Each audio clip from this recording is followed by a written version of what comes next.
another planet? Is Janet from another planet? Is Janet from another planet? Is Janet from another planet? Is Janet from another planet? Is Janet from another planet? Is Janet from another planet? Is Janet from another planet? Is Janet from another planet?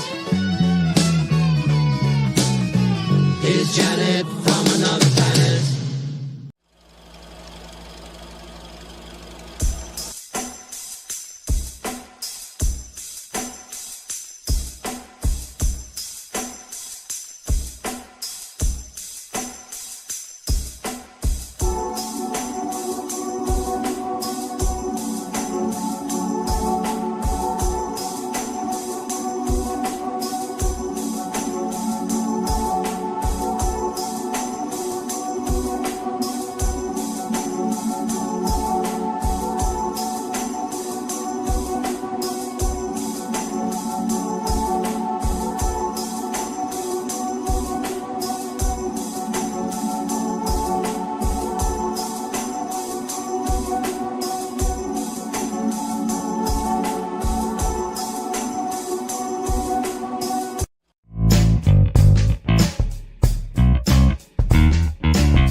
The opinions you're about to hear on this show are strictly those of the panel. The following program is rated TV MA-LSV. It contains strong language, sexual situations, and violence. It is intended only for mature audiences.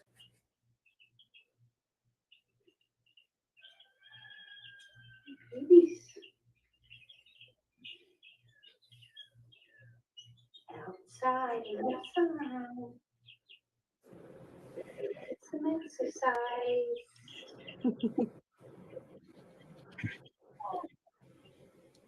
These chicks are awesome. I can't believe how much they've grown already. And the four littlest ones, you can see how little they are compared to the rest. Yeah.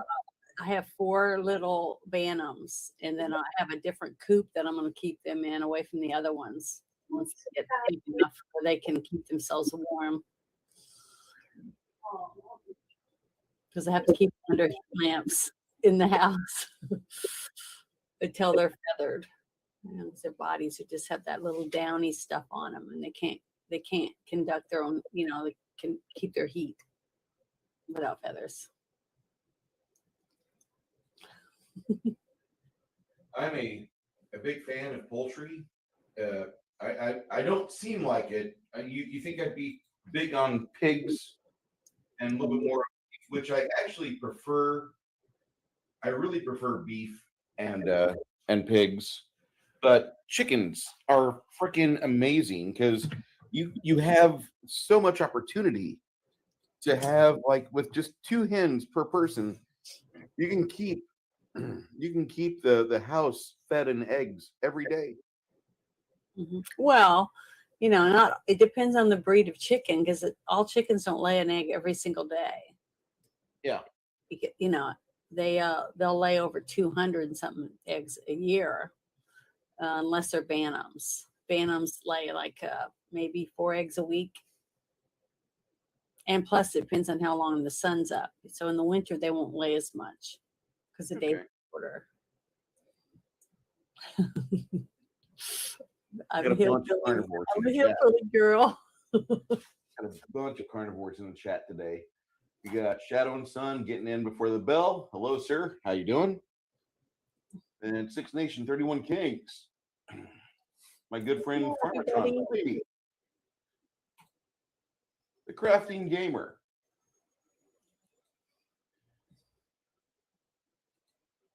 Yeah, Thank little you. raptors. That's exactly what they are. And they'll eat meat. I don't know. I remember when I was really young, my mom liked Johnny Carson, and I think it was Johnny Carson that did it, but maybe it was the other guy that took his place. What was his name? Jay Leno. Jay Leno. It might have been that show.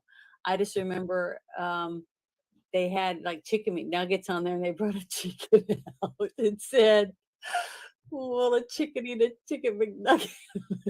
And chickens are carnivores. They'll eat meat. They'll eat, they'll tear a lizard to shreds. That's how you can tell they're related to dinosaurs, because you can watch them.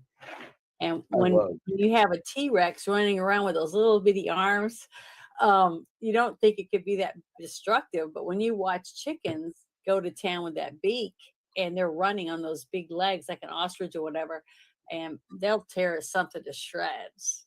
I mean, mice, whatever frogs, snakes, lizards,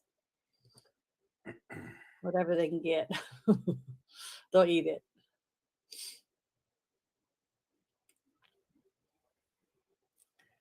Hoping to order a gator for this summer to eat or as a pet.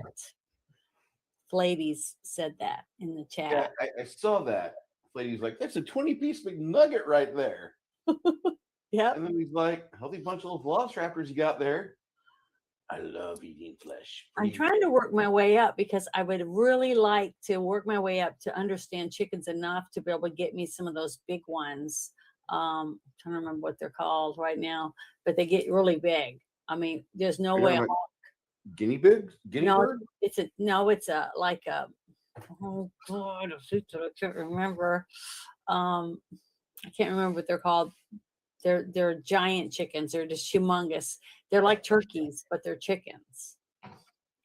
Brahmas, I think that they're called. The big ones. And I mean, they could fight a dog off, a normal sized dog. But the thing is, you won't be able to have hawks be able to swim, or falcons and stuff fly down and pick one up because these are huge. So, but you have to have a big space for them because, and you can't have little chickens around because the big rooster will, pretty much tear the little chickens to shreds, if he tries to breed them. I don't want that. I don't want a bunch of dead chickens laying everywhere because of my mean rooster. But that would be funny to see a little bitty Bantam rooster trying to go for one of them big Brahma girls. That would be funny to have if he had a little GoPro hooked on it. Yeah. I just don't want to see chicken porn. It'd be funny though, because you can order arms that kind of go over the shoulders, over the back of the chicken, and they just stick out like that, and they run around and it looks like they got arms.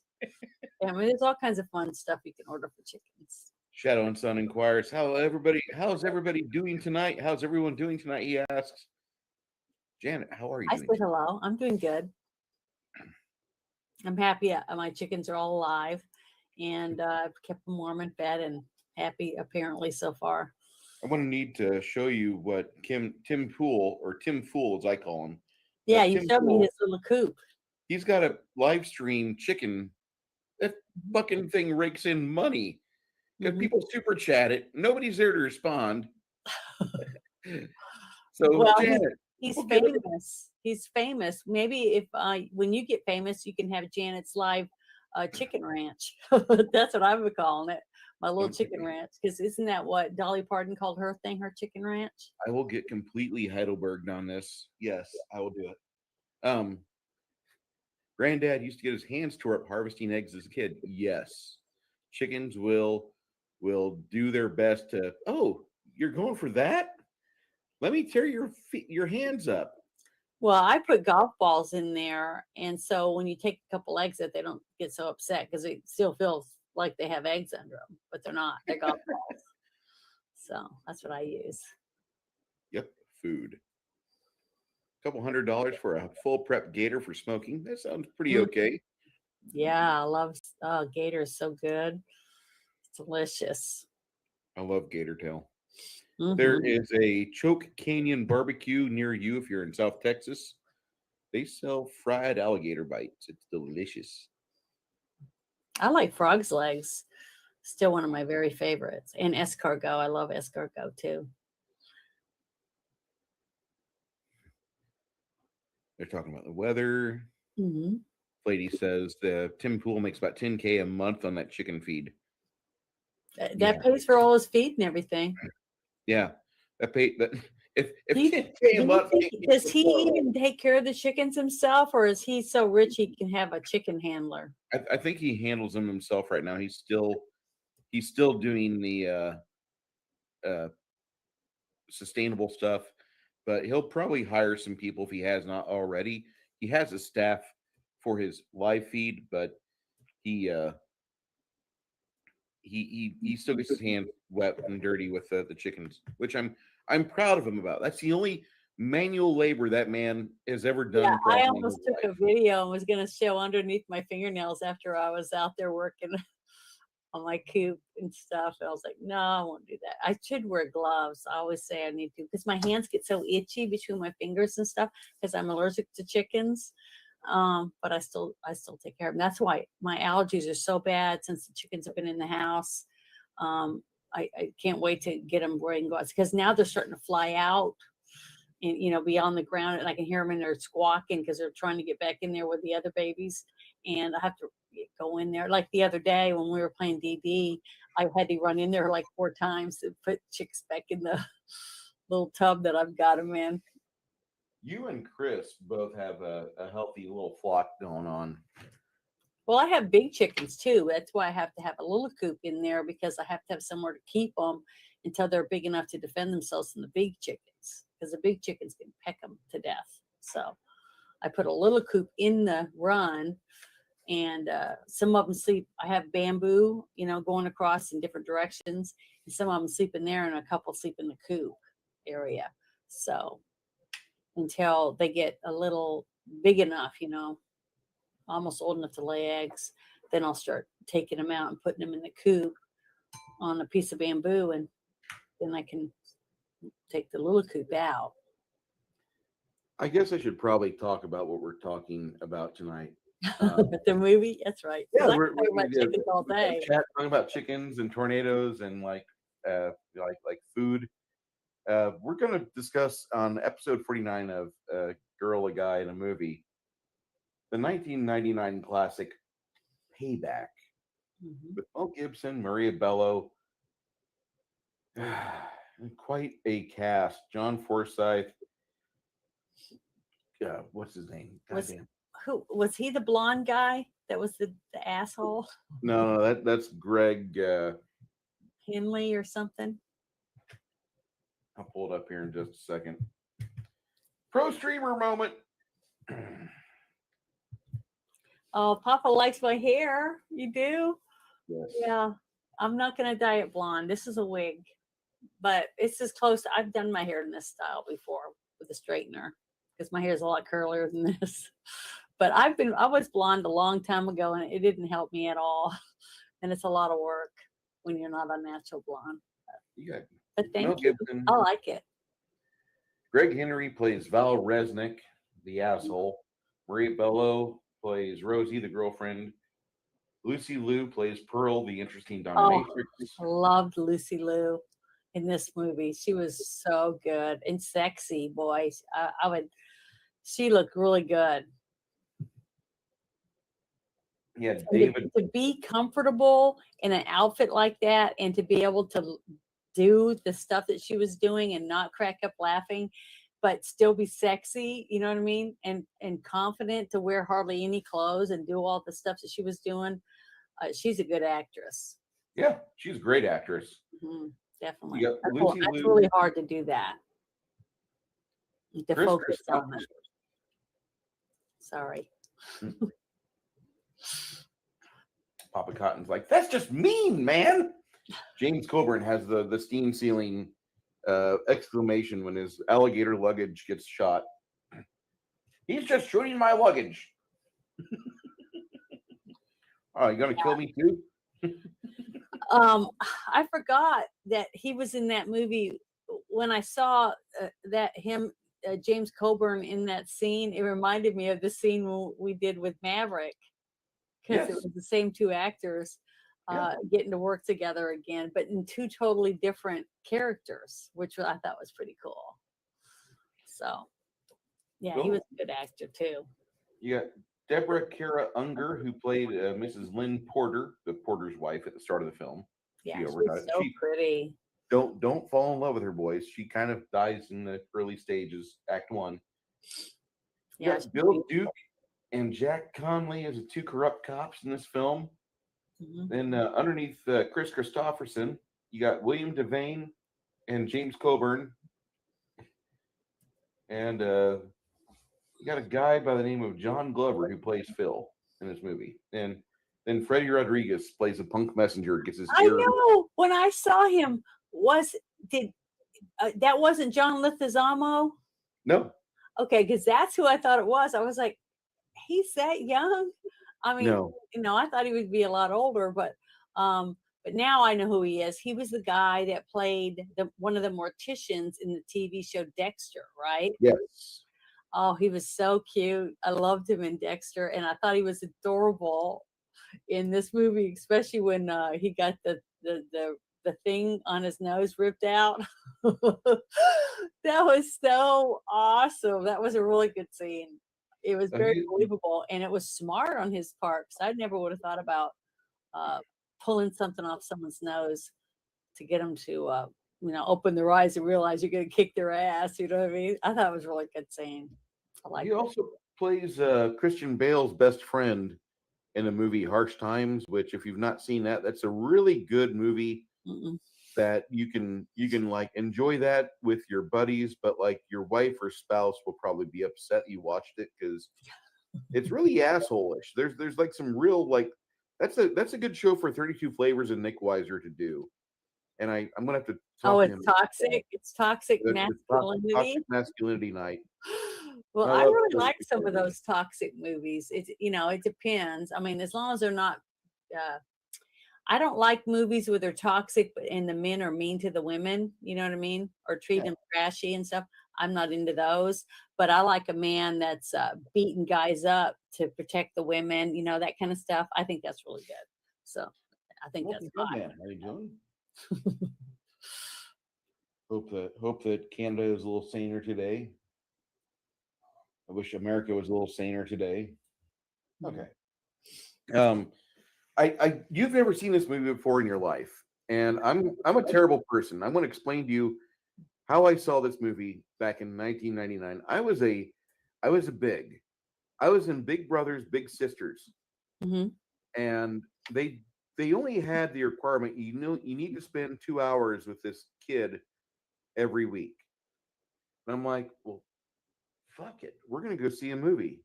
And I looked at him and I said, does your mom let you watch R-rated movies?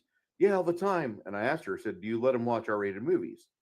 And she's like, yeah, I let him watch them all the time. And I said, okay, well, he's going to go watch a Mel Gibson movie with me tonight. She's like, can I come too? I said, no, it's not like family night. It's not a date. it's not a date. I'm taking your son to see this movie because it's out and there's nothing else. There was nothing else in the theaters to see. Yeah. No kids movies. And I'm like, fuck it, we're gonna go see a Mel Gibson movie. And we go to watch it, and I feel like an asshole because I'm watching this movie with like a 9-year-old damaged kid. And like the first part of the movie where the lady finds her own heroin in her little happy box, Lucian tells us in the entire movie, there's like, my mom's got that stuff. Oh God! Like, I feel bad. I feel bad. So, well, I wasn't in a group like that. I was a cadet. I was in Brownies, and then I did Girl Scouts, and then I was a cadet. So I went through that whole thing because that was real big in the Air Force bases. I don't know I don't know if you know that much about Air Force, but that was one of the things that I signed up for because, and when you're a cadet, you got to do a lot of things, mentoring with the Girl Scouts and sometimes with the Brownies. You know, it was like you earned badges that you'd wear on your little sashes and stuff. So I did that, but it wasn't called Big Brothers or Big Sisters or anything. But I remember what you're talking about.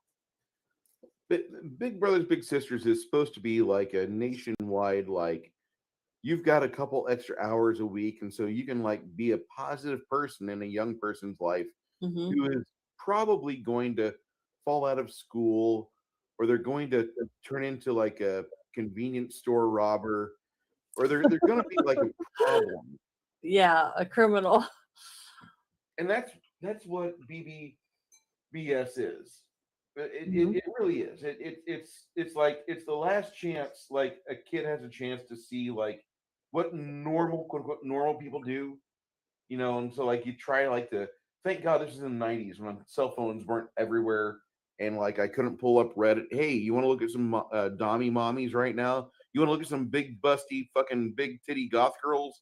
No, you know you take them out to the arcade, you play a few pinball games. You feed them some food and you ask them, why are you doing so shitty in math? Why are you doing so shitty in history? What's wrong? And then you make a report to like the school and the BBBS people, like, okay, here's his problems, and the problems may be at home. Well, this poor kid had a mom that couldn't control him, and she needed a guy in her life. I'm not going to deny that. Every time I went to pick him up, there's a different dude at the door, and I'm like, I'm with Big Brothers Big Sisters. Hi, I'm here for Lucian. And then the mom would scream at him, Lucian, Bruce is here. And like 2 times she came out of the bedroom, and I wish she had stayed in the bedroom. And like it wasn't good. So yeah, but normal, I prefer the term less fucked up. Yeah, completely. So I get this kid that's like on his last legal leg, and I felt sorry for him. His mom was a nice lady, but like I probably caused her suicide. And I'm going to be honest with that, because like I I told them like the worst thing in his life is his mother. His mom doesn't have a firm grip on reality. She gets beat up by him. She gets beat up by all the dudes that she invites over. She drives me to want to drink. After I deal with her, I have to avoid a bar for like 2 hours, because I would go in and I would just pound like a 6-pack right there. I just give me a 6er of PBR, dude. Don't fruit this shit up. Just give me the man drinks and let me get obliterated. And that was it. I took this kid to see this movie, and Janet, you want to give us your opinion of the first act of this film, the first like 30 minutes? Okay. The first opening part, it was him laying on a like a slab, so you didn't know what was going on. But you see this guy, at first I thought it was Wilford Brimley. Do you remember him? Okay, and it wasn't, but that's who I thought it was. And he's smoking, and he's pouring himself some kind of booze. It looks really stout and cheap, and he's guzzling it down, and then he puts some forceps, and it looks like a scalpel down in the same cup that he was just drinking out of. And then he walks over, and then you see Mel Gibson laying there, and he doesn't look good. I mean, you don't know if he's going to live or if this is like the ending of the movie and they just put it at the beginning. You know how they do that sometimes to go back so you can see what happened to him before he dies or whatever. So that's what you see. And then the story starts because he does a voiceover for it, and he starts talking about what happened to him and how he ended up where he's at, and that he can't go to the hospital because of his situation. So it was it was a pretty good opening, and it reminded me a little bit of some of his other movies, you know, like the one with Danny Glover, those movies, Lethal Weapon movies, and then Bird on a Wire type personality. Wow. Character wise, to me, that's what I was thinking about watching. Because remember, I hadn't seen this one. I was really surprised I hadn't seen this movie before. but it was really, really good. But Backstage, I revealed to you that this is probably my number 8th favorite film of all time. And when I lived with my cousin in Corpus Christi while I was doing not oil field things, this movie, I would come home and my cousin's kids would have this movie in the DVD player. And so we just watch it again because they'd already watched it once when they got home from school. Mhm. That's probably not a responsible adult movie, but whatever. I wouldn't let my kid watch it. I mean, there's a lot of killing in it. Yeah. I mean, it's not as violent as I was expecting it to be. Even though a lot of people died, it wasn't like some of the other movies that you've had me watch where people are like completely bludgeoned to death or stabbed to death and lots of blood shooting out, and all that stuff. So What are you saying? this one, people, to me, I was surprised on the one scene where he puts the pillow on the one person's head. I'm not going to say who it is, and he takes him out. Oh yeah. Well, this movie is like 20 years old, so spoilers. No, I'm spoilers not can really be the a thing. spoiler, but we haven't gotten to that scene yet. But Yeah. the part that really cracked me up, and I really was like, I'm gonna like this movie, was the scene where he's walking down the street, okay, and you see the guy sitting in the street, and he's got a cup, and his legs are out, and he's talking about, I'm crippled, help a crippled guy, help a crippled guy out, whatever, with some money. And he had bunches of ones and a bunch of change and stuff in there, and you see Mel Gibson walking by, he takes all his money out, all the bills, and the guy says, "What you doing?" And he goes, "Oh, shut up! I cured you," because he stood up. I started laughing. I was like, "Damn, this movie's gonna be good," and it was. So it was a really good, motivating for me to get me. Because at first seeing him like that, you know what I mean, on the slab, I was like, "Oh, it's gonna be a sad, depressing, shoot 'em up movie," is what I was thinking. And then when you got to see what he was going through before all this started happening, when he's talking about it, and I got to see that one scene, it really livened me up, and I wrote that down because I thought that was funny. Shut up, I cured you. I love that. That's like one of my favorite quotes from the movie. And when I bought this movie, my dad hadn't seen it yet, so like I had the chance to break in another person to have them see it for the first time. I don't think my wife has seen it, so I get like one more cherry to pop. It's awesome. She'll like it. I think she'll like it. I mean, I Yeah. really, really enjoyed this movie.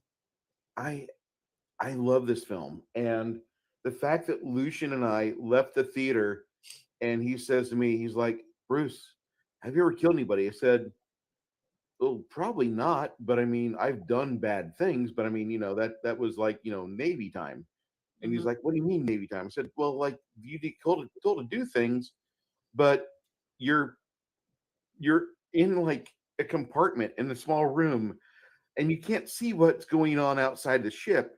You're just turning dials and stuff." So all I was doing was just following like the directions and setting dials here and doing this there. And I was under the information that nobody was there where we were aiming at. However, whenever I got put in Spain, I got into a nasty fight, and I don't remember how it ended, but I lived. He's like, "What do you mean you lived?" I said, "Well, there was blood on my knuckles, and my face wasn't cut up, and I wasn't bleeding to death in a gutter. I know that I beat the hell out of somebody because my buddies saw me start on some guy, and they got me the hell out of there. And then the freaking base command is or the people that I'm talking to, the people that are directly above me in medical are like, we've received information. You're not supposed to leave the base anymore. So you give us your facsimile of your ID so we can keep you here, and that way we can keep you safe." And that was about 3 days of me staying in Rhoda, where like I don't know what happened. I know I was drunk, but we washed our hands of it. Like, listen, I was being a good guy. Somebody else was not being a good guy. And Lucian's like, "Wow, that's cool." I said, "No, it's not, because like there's a missing chunk of memory that I should be able to watch when I think about Was it." it from drinking? Oh yeah. Oh, okay. Yeah, Thank goodness. I was hoping it wasn't anything else. I was over in Rhoda, and that was where I had a hernia repair surgery done. And 2 weeks after I was done with my hernia repair, I was kind of bored, and the captain that was in medical was going to be on duty the next 2 weekends, and he's like, "Well, I'm not going to have you take me driving out into the city of Spain. So if you want to just hang out in Rhoda, you can." And so they gave me like a copy of my ID card, and I had to show that to the gate because when you're on convalescence leave, your Mhm. military ID used to go to your command, Yeah. give it back to you before you leave. And so I'm away from my ship, I'm getting sutured up, and after like 2 weeks, they're like, "Okay, you can go to the beach. Don't go to the beach at night. You can go out on the town. Don't go in these areas." And I didn't. I just know I got really drunk one night because I remember there was a bottle of brandy. It But was you not. were with people, right? I was ahead of them.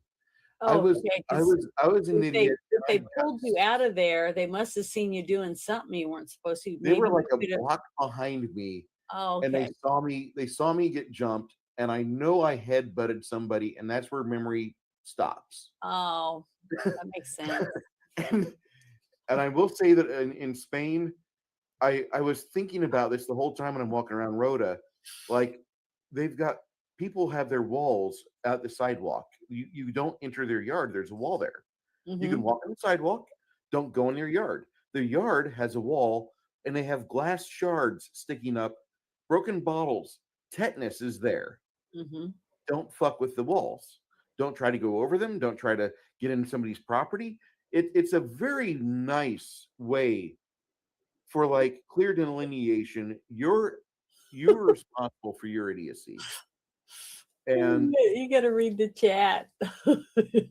Bruce needed a wingman, wait, a butt buddy. Yeah, I needed somebody there closer to me that would have probably stopped the fracas. I know when I start remembering, the fight for me began and ended with the headbutt, and about maybe an hour or two later, I'm in a shower and I see somebody bagging up my clothes in a 13-gallon trash bag, and they're like, "We're not going to talk about You're a this." lucky guy that you had people that loved you enough or cared enough about you to try to help you out so that you wouldn't spend the It, rest of it your was life in a it Spain was a prison. Navy ensign that just got promoted out of being a midshipman that was hanging out with me, and I think he saw his driver get into a bad scrap, and like they decided to catch up real fast. So they were wrapping up the kidney they took from you. Yeah, no, I still have both my kidneys. I Oh, that's funny. Next week this turns into PBR. I just found out PBR is a San Antonio brand. But isn't it that some kind of saying when people say your best, if they were your best friend, they'd be sitting in jail with you, Oh yeah, right? yeah. Like So apparently you didn't go to jail, so they I, can't be I going to jail. I did not go to jail. I did not have to deal with base politics in Rhoda, which is a funky international base, and everybody just kind of like smiles and gets along with each other. But I saw and partook in a lot of fistfights in Rhoda because like American Navy gets spit on there, and like you realize pretty fast, like, holy shit, there's a lot of Navy dudes in this bar, and we're gonna fight. And fight we did. Rhoda was fun. That's all I'm gonna say. Um, okay. So anyway, we have this little boy, Flady, come back tomorrow and watch if you can. We had a lot of fun in Rhoda. I got a chance to meet a lot of really decent people over there, and I almost re-upped because of my time in Rhoda. But then the Navy came out in full force and started talking about some bad ideas, and I'm like, oh, never mind. let me do reserve time, and then I paid for it because reserve time.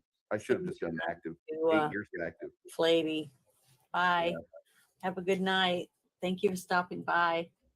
But we watched this movie, me and Lucian, this little boy who's like 9 years old, and after we get done watching a film at like 9 at night, I get to a payphone because they were still a thing in 1999. I call his mom. I said, "Hey, I'm going to take Lucian out for some ice cream. And she's like, that's great. I'm kind of busy at home, if you understand what I mean. I said, good. Hey, Papa Cotton. He likes my hair. it- I'm it- glad he likes it because that's the only thing different. I mean, Dude, she would look smoking hot as that chick from Star Trek: The Motion Picture. I'm just the saying. bald one. Yep. Oh, I have to get me a skinhead thing. Persia, what's her name? She was in Megaforce I have a too. picture of me like that. I'm gonna send it to you. Give me a second. Uh-oh. Hold on. We're about to. You can share it. I gotta go on my pictures real quick. Dude, Rhoda, like Legion of Myth is talking about how he was the impetus for Rhoda fixing its SIPRNet, SIPRNet infrastructure back in 2012, 2014.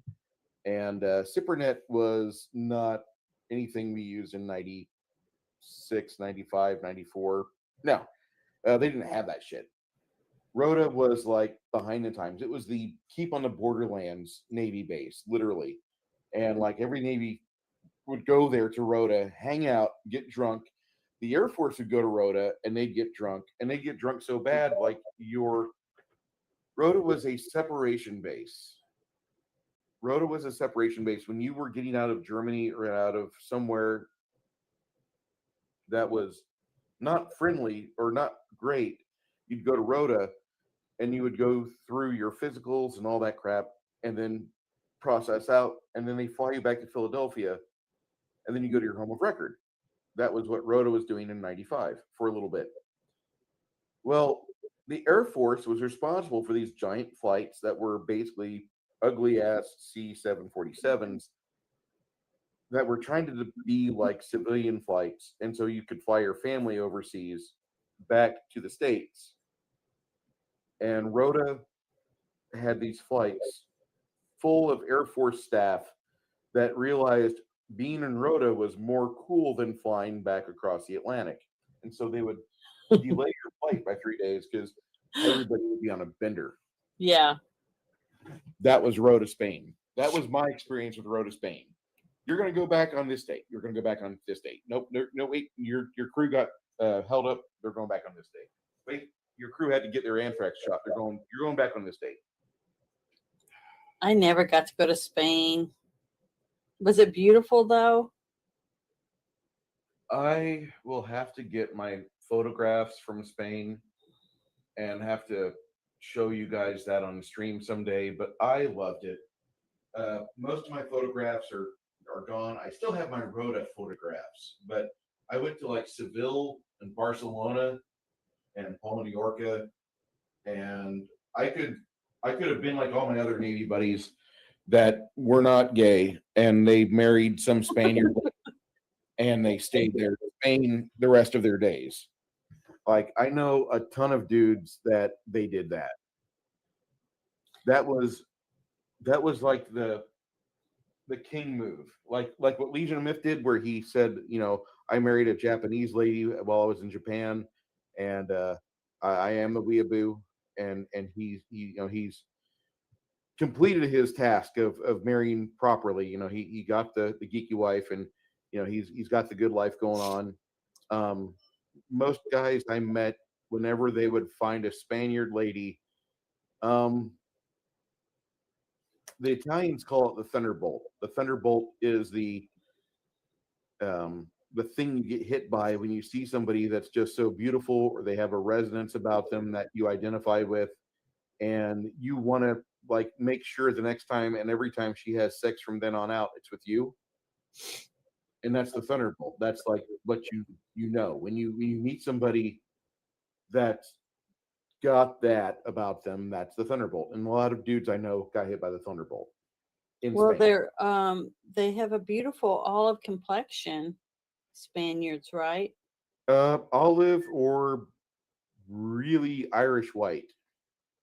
And I hate to say that in a derogatory term because I don't want to make it sound like, oh, they're just white girls. No, the Spanish girls I met there were like either olive complected or they had that apricot complexion. That means that they were going to birth roofers that couldn't roof for more than 30 minutes without like shade.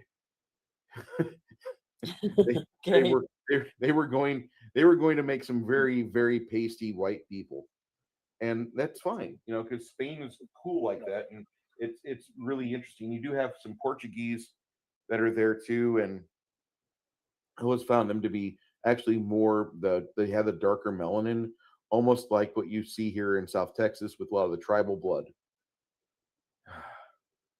Legion that says, I never had rice fever until I met my wife. Rice fever? Is she Rice fever. Asian? He said rice fever. Yeah, it's because she's Asian. Oh yeah, Okay. she's 100% Japanese. Well, I mean, they're beautiful. A lot of She's- beautiful women from she's around the gorgeous world. lady. She's a gorgeous lady who does not let him sing, and it'll be Friday night coming up that I will have him sing on stream again for money. Well, I mean, you got to have something, that attracts you to someone at first, but there's got to be something else. You know what I mean? So if he fell in love with her, then she had to have other things besides just her beauty. They've been married for over 10 years. They've been married for 10 years. They endured the COVID lockdown. Oh, he said not to shave my head because he saw that picture. Because I shared it in my Discord, but I sent it to you, Bruce, on Discord. That picture. It's a little video, but it's like a video, but it's not. It's like a whatever you call those, a GIF. It kind of moves a little bit. But I think she's beautiful. That woman from Star Trek, even bald.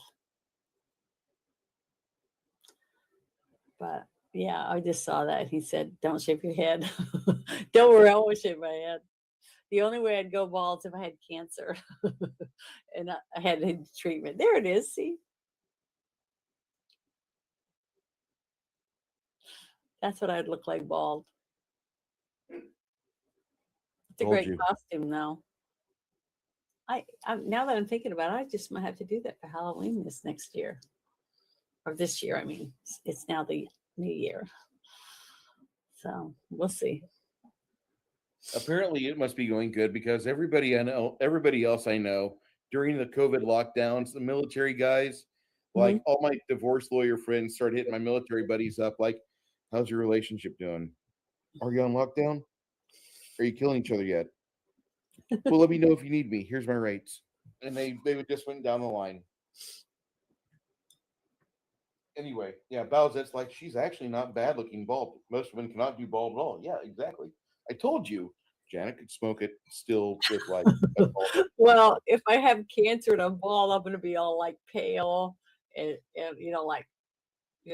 weak looking. I won't be able to work out and do all that stuff. So I don't want to be bald. We'll get you a hooded sweatshirt and nobody can tell. One of those giant men's hooded sweatshirts. Hooded sweatshirts. A gigantic one. We'll lie to people and be like, your boyfriend's, that's your boyfriend's hooded sweatshirt. You stole it from him. Yeah. Okay. So great. You're gonna have me sing when my wife's Aunt Flo is visiting. Not sure if there's enough money for that. Okay. $20 for Queensryche. Anyway, this movie is like one of my favorite films, and the way it sets it up with Mel Gibson saying GSW, that's the code the doctor uses when he has to call the police and get them involved as to why you've got these wounds. Mm-hmm. Yeah, bullet wounds. Yeah, the bullet wounds, gunshot wounds. There were gunshot wounds. So. Yeah, and those were not inflicted by Val Resnick, but those were inflicted by Mrs. Porter. Yeah, but we didn't know that until we saw it, and it was heartbreaking because the guy that got her to do it by showing her the picture to get her upset why she was messed up on drugs, and we didn't realize that at the time. You know what I mean? Yeah. Which the whole thing is tragic, and it was it got me. I got teared up and everything when I realized what had happened. But and you could tell he loved her because when he stuck the syringe in the wall and he had his wedding ring on it, it was gut wrenching for me. I thought it was very sad. And she was so pretty. And he went through a lot, I think, in that relationship, trying to help her with her addiction, I think. and you could tell that by acting, not because they actually showed you any of this stuff. It was just the way that they acted together. You know what I mean? And they did a really good job at doing that. And that's one reason why I decided to be blonde tonight, because both the lead women in it were blondes, and I was like, yeah, I get to get me a blonde wig. It's gonna be fun. I can't wait till I get to wear some of my thigh-high boots and stuff and get to have them on camera. It's gonna be fun. So I haven't found to have anything. the body camera on. Yeah, I'll just have to stand up and like put my legs up on the table or something. I don't know. I haven't done that before, but I love them. They're so fun to wear.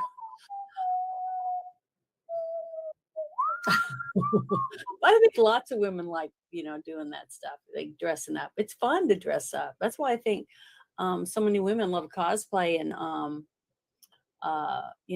Halloween and stuff like that, costume parties. It's just fun. I'm a big fan. So, but I also have a penis. I mean, that's kind of a handicap at this point. well, men dress up too. I've gone to so many Comic-Cons and have men dress in cool, really good costumes. Again, people want to get their picture taken with you. But you know what?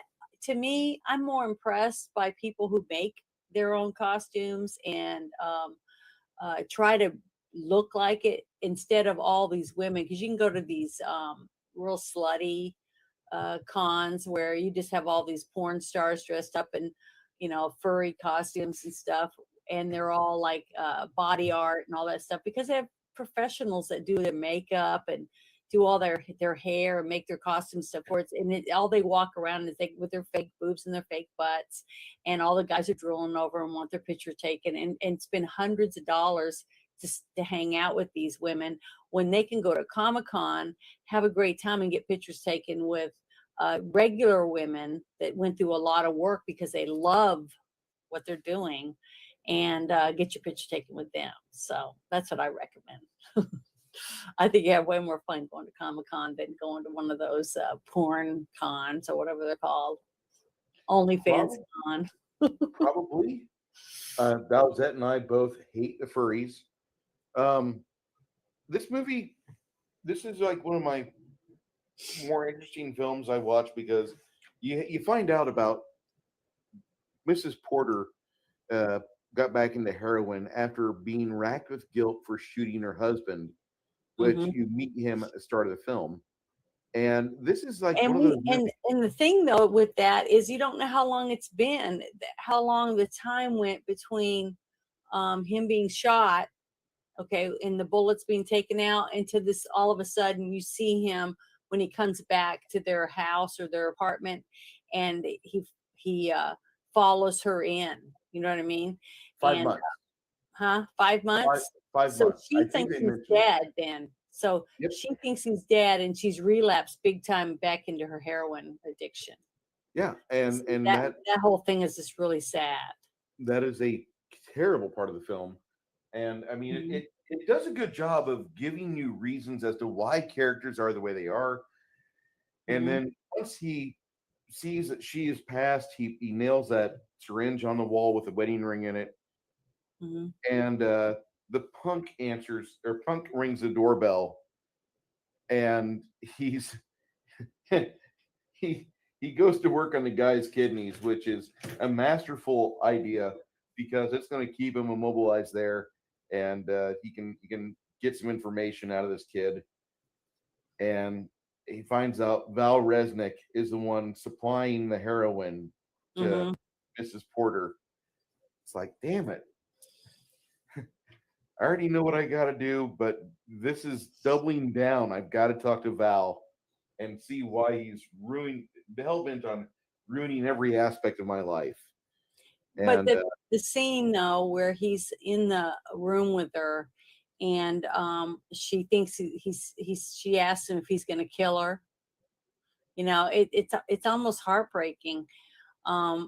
When she's on the ground, on the floor, and you saw her kind of staggering in and staggering down the road, even though she's at 10. I mean, she's a gorgeous woman, and I thought she was drunk. See, I didn't know that she was a drug addict. Okay, because she just didn't look like a drug addict to me. She wasn't all, like raggedy, and I don't know what I normally would think that a drug addict would look like, all skinny and pale, and her eyes sunk in, just, like a, beat up old hooker or something on the corner. I'm just guessing, but she was so beautiful. The actress, just gorgeous woman. And then he finds her and he follows her into the house, and she goes in there, and that's when he pushes the door and knocks her down, right when he goes in. And then he's looking at her, and she says, "Are you going to kill me?" And then he helps her into the bedroom and everything, because he sees that she's all messed up or whatever. And then he sees the little music box, and he opens it, and you could see that his sadness over it, that he when he sees the drugs in there and stuff, and he just feels, I don't know, I could just feel his heartache for her. And she's laying there, and she's all messed up. She's all spaced out or whatever. And then he goes to take the box, and she takes it from him, and she pulls it to her chest, like she can't do it. She can't go without it, so it gives you a really sad look at addiction, and that it can get, basically it can do it to anyone. It can, addiction can affect any person, no matter how much you love them or they love you. The addiction's going to win unless you can get them out of it. So then he takes the box from her, and he kind of like thinks that he's stopped her from it. And then he goes and takes a shower, and I don't know, it's that whole scene leading up to what he finds when he goes back in there is just heartbreaking to me, because I know people, I have a couple of people in my family that had addiction problems, and my aunt was one of the people that would run Halfway House, and I helped a few summers, and man, it made me not want to do drugs. So I never did, thank goodness. I went and I served them coffee and stuff, and some of them were really gross. It said horrible things to me, like raunchy stuff as a teenager and stuff. And I just knew I never wanted to end up in one of those halfway houses or whatever. And I thought my aunt was a saint for putting up with that shit. I don't know how she did it, but you have to be the right kind of person to deal with those people. And it's just sad, because I would see a person, and then the next summer, my aunt would tell me how they broke out, and they're doing real good. They got a job, and all. Then I go back the next summer, and they'd come back, because they fell off the wagon again. It was like, I don't know how these people, any of them weren't dead, already dead. But sorry, that's one reason why that scene was just really hard for me to see, because it's so real, and the acting was so good. You couldn't help but be pulled in and feel for him. And then when she died, and then that guy shows up at the door, you could just see it in his eyes. He just wanted to wring the guy's neck, but he couldn't kill him. He couldn't kill him, because how was he going to get information about where the drugs came from? So we're back to the part where I interrupted you. So you're fine. He bludgeons that guy's kidneys and gets the information about, what's that character? David Paymer plays this little bookie. And this guy's got some important friends. They're cops. They're crooked cops. They don't come out any other way, though. And he has to kind of go up the chain, starting with David Paymer's character, who's Arthur Stegman. Yeah. And Stegman's the guy that he gets the heroin from, but it's all through Val Resnick, and Val is now invested with the outfit. And it's important to note that this is based on a book. It was a movie back in the 60s called Point Blank, and the book goes a little differently, but the characterization of the characters in this is really good compared to the book. It's just they don't follow the same events. Mm-hmm. But it tries. And the Point Blank movie is directed by John Borman, which I don't know if you guys are John Borman fans. I love John Borman. He did Excalibur. He did War Games. did a bunch of really cool films in the 60s and 70s. And Yeah, I love Excalibur. yeah, That's one of my favorite movies. so he made some negative comments to David Hegland, the director of this movie. He's like, "What'd you do? Send Mel Gibson in there to ransack my old office and find the script that we discarded? Is that what you use? This is garbage." Yeah, same character as Get Carter in another movie I can't think of. Very great director. Hey, Bush McFadden. If a boy pours the sword, a boy shall be king. Yes, that's Excalibur. Well, this movie starts rolling pretty much right away. You go with Porter to go visit Val Stegman, and that's where he bumps into Detective Hicks and Detective Leary, played by Jack Connolly, and Hicks is played by the eponymous, amazing Bill Duke, who, if you don't understand, he was in the movie Predator. Anyway, so he meets these three characters, and his middle mission. The problem I have with this movie is that Porter lets people know what he's doing, and that's where these guys try to get an angle on him to where, like, oh, that's our money, not your money. Mm-hmm. They try to tell him that throughout the entire film until it's bitter end for those guys. Exactly, Bush McFadden. So I thought that was really funny how they did that through the whole movie, where he just wanted his $70,000. That's all he not wanted. $130,000. Yeah, $70,000. and they kept looking at him like, huh? You know, like it wouldn't sink in. Nobody would go through all this shit for 70,000. And it's like, it's all he wanted. He was the most honest thief, I guess, there was out there. But we forgot to say about the whole thing about how he stood there on the street after he took the money from the cripple guy that wasn't crippled. Yes. You know, when he's standing in the street and he's watching all the people, and you see all these people, I mean, just all crammed together. How anybody wants to live that way is beyond me. I just couldn't do it. It's disgusting. I could not live that way. But he's watching all the people waiting for the right person to come down the sidewalk, because he's trying to find someone that resembles himself, right? Height wise, dark hair, that kind of stuff. And he bumps into him and swipes his wallet so that he can get some cash. I guess that was started. That's how he's going to get a weapon and stuff, right? Yeah. So, but that whole aspect to get you to understand that he's a thief and he's really good at it, you know, to set that whole scene up before he goes in and starts doing some of the other things, and he finds his wife, you know, before she dies of an overdose, which is really sad and everything. But I thought that whole thing about how he is such a good pickpocket, and he's able to pull it off when he goes to the bank and he gets that suit made, you know, at that tailor's, and then he goes to the other place and he buys those 3 Rolexes, and then he takes them to the pawn shop. So he's going through all these different steps. Intricate steps. Yeah, so that they can't be traced back to him, you know. So I just thought all that was ingenious to build up his character, so you know a little bit about how good a thief he is, and the steps that he goes through to make sure that he's not caught for any of it. I thought that was really good, the way they laid that all out. Sorry. I love how that first act sets up everything. Mm-hmm. Yeah, and they did a really good job, because you start off, why would you root for this guy? You know, why would you want him to live? So basically, the whole thing is to show you where he ends up. You know, that he's you don't know if it's the end of the movie. You know, because a lot of movies open with that type of ending, right, or beginning, and it's at the end basically.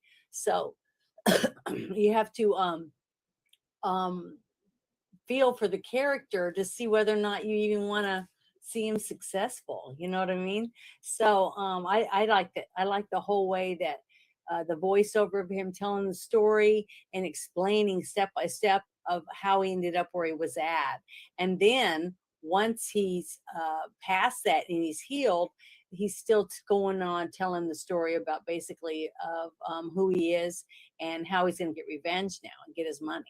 So I thought that was really good the whole way, because you want him to be successful, and you feel bad about his wife being dead, but you also are happy that he's got another love in the waiting that reminds you of his wife, because they resembled each other a lot. And but she wasn't a drug addict, you know what I mean? So I don't know, it was kind of sad and happy at the same time, because you don't know whether or not he's in love with her, or he's in love with the thought of his wife not being a drug addict. You know what I mean? That's how I looked at it. I guess as a girl, that's what girls look at or something. I don't know, but that's what I was seeing with her and him. Because she wanted to like him. You could see a couple of the scenes where, like, she's worried about him. She's like, "Oh my God, you should get this stitched up."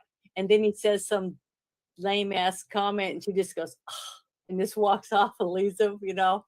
Yes. So she wanted to like him more. She wanted to be in love with him, but she didn't. She didn't want to put up with some of his asinine.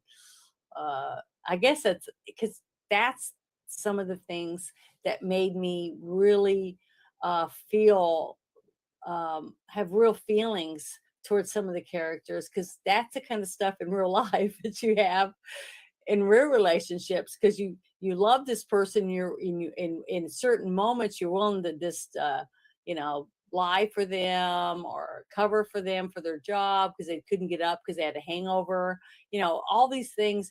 But then other times you just want to throw them under the bus because you're so pissed at them because they've done so many things to hurt your feelings, and you're having to make up for it again. And I felt like she felt like that a little bit with his character, and I like that camaraderie between the two of them, because in a way it was very romantic. And I thought they were a really good love interest in the movie. I was so excited to see this movie whenever we start watching it, and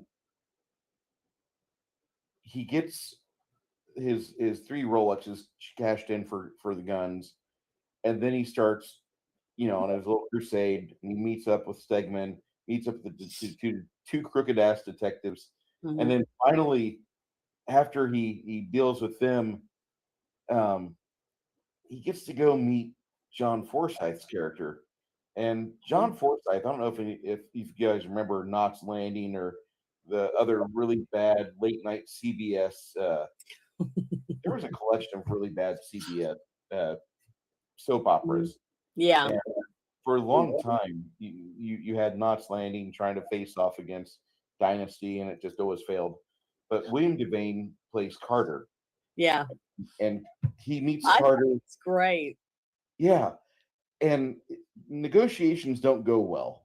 Carter dies because Carter puts a phone call in to Chris Christopherson's character Bronson, which they called him Bronson because they love Chuck Bronson, and so his name is Bronson. Yeah, and I was really surprised when he made that phone call and it was Chris Christopherson. I was like, holy shit, he's in this movie, So I was surprised over and over when I saw so many faces that I recognized, because it had a lot. This was a star-packed movie, just like the last one we did with Mel Gibson. Or not just Mel Gibson, it was the other one with Mel Gibson when we did Maverick, but the one we did, The Prestige, it had so many stars in it. And it just doesn't seem like they make that many movies anymore with lots of stars, star power in it. Well, movies are expensive, and trying to get everybody to get on one stage when you have people living in like BFE, San Antonio, or some guy lives in New York City, and another guy lives in the San Francisco Bay Area. That shit costs money. And these actors realize like they're a commodity. For me to be in front of a camera, it's going to cost you a lot. And so this is an amazing star-studded cast with William Devane. You got Chris Christopherson and James Coburn as the 3 main heavies in this movie. And I say heavies not as in like they're the meat of the film, that they are the guys that have the most influence in this movie. Yeah, they're ones that run and everything. And I love James Coburn in this movie so much. Carter gets shot because he can't get the money for Porter, and he's like, no to $130,000. It's $70,000. Fine. And he shoots Carter, and Carter's last words are, "You really are a dumb son of a." Yeah. But the scene where he gets to go in there with the Colburn, and the two guys, the security guys, are carrying those suitcases in, and he makes them stand there with their arms up holding the suitcases. I thought that was ingenious. I mean, to make sure that they had their arms up, and they're getting tired because they don't want to stand there, and because they don't look like they're in the best shape, you know what I mean, for bodyguards or whatever. But James Colburn's character just took it like he sees this kind of shit on a daily basis or something. He seemed calm, and he just didn't seem like he felt threatened at all by Mel Gibson's character. So I thought that whole scene was just kind of comical, and I liked it. I thought it was very entertaining, and it was a very good back and forth between the two main characters and the two dumbass bodyguards stand there and hold those alligator bags. I thought that was funny. So I laughed a lot more in this movie than I thought I would, because it was kind of serious. There was a lot of seriousness, but it went back and forth. So it was like a dramatic comedy. I mean, I didn't even know that was a thing. You know what I mean? But didn't you laugh a lot when you watched it? I laughed so much in this movie, and having a 9-year-old kid next to me, like, why was that funny? I have to, like, you'll get it when you're older. That was like 70% of me talking back to him in the film in the middle of the auditorium, and it was just an amazing, a very fun experience, because he just shot Carter. Now he's talking to Fairfax. And Fairfax's guys are putting their arms up their side, and at one point, Porter's like nuzzling with the gun, like, get those suitcases up, boys. And then he finally blows a hole in one. That's just mean. And we got Bronson on the phone saying, "Who got shot? Who got shot? Nobody. He's just shooting my alligator luggage." I fucking laughed because it was so expensive. But yeah, that was a really good scene. That was really funny. Yeah, and the entire scene between him and Coburn was just comedy. Because at the very end, Coburn's like, 70,000. That are you just after it for the principle of it all? Yeah, like, that whole thing was really funny, because remember, the scene from Maverick was the same thing about the money. Yeah. So I thought that was. I don't know. It just seemed, I just thought it was funny that both characters in two different movies, four different characters basically, but they're both talking about money. I thought that was really, really funny. But it was a really good, entertaining scene, and all the actors did good, even the two guys that played the bodyguards. So they were entertaining in themselves. And by this time, Porter's enlisting the help of Rosie, who does not want to help him out at all. She's got a comfortable lifestyle. She is a high-priced whore. She's got a nice pad that they pay for, and she gives him the first information for where Carter can be found. And after that, she kind of goes on the run, and you find out her dog is named Porter, named after the toughest man I know. And that was a badass dog too. Yeah. That was a badass dog. Like some sort of mastiff. Mm-hmm. He's blasting holes in my $1,000 suits. Did you get choked up though when that one guy that was in there shot her dog? Yes, I did. I got really upset about it until later when I realized the dog didn't die. But when the dog yelped and stuff, I was like, oh God, they're gonna kill a dog too. So I don't know. It was that was emotional. There was a lot of emotional stuff in this movie for me too. So it was weird to me, because it's been a while since I've seen a movie that had this many. I think it's been since Tombstone, really, where it had all the roller coaster of emotions in it, where you're sad, then you're laughing, and then you're pissed off, and then you're sad again. It's just like you don't know how to act, because there was so much going on in one movie with so many different characters that you cared about. And that's what was good about this movie too. You just wanted him to be successful, but you also wanted her to not get hurt or die. And then you cared about the dog, especially when you realized that she named him after him, because she really cared about him. You don't name your dog after someone you hate. You know what I mean? So all of that stuff I thought was really good and very. You couldn't help but be drawn into the characters because they were so easy to like and want to get to know more about them throughout the film. So I thought that was really good too. Very entertaining. I went and saw this movie 4 more times at the theaters. Mhm. Taking my girlfriend at the time, and then taking my mom to go see it, because my mother is a big Mel Gibson fan, and because of her, I had to replace the tapes for Lethal Weapon 1 and 2. She would watch those all the time. There's a butt reveal scene for you ladies that have forgotten this. Mel Gibson shows his butt, I think, in Lethal Weapon 2, and my mom paused it unnecessarily a lot. I think most of us have done this sort of thing before. Let's not try to. Yeah, I've done that, but it was mostly with Hugh Jackman when he's in the movie Swordfish, wearing the towel on top of his little trailer when he's with Holly Berry. Oh, meow.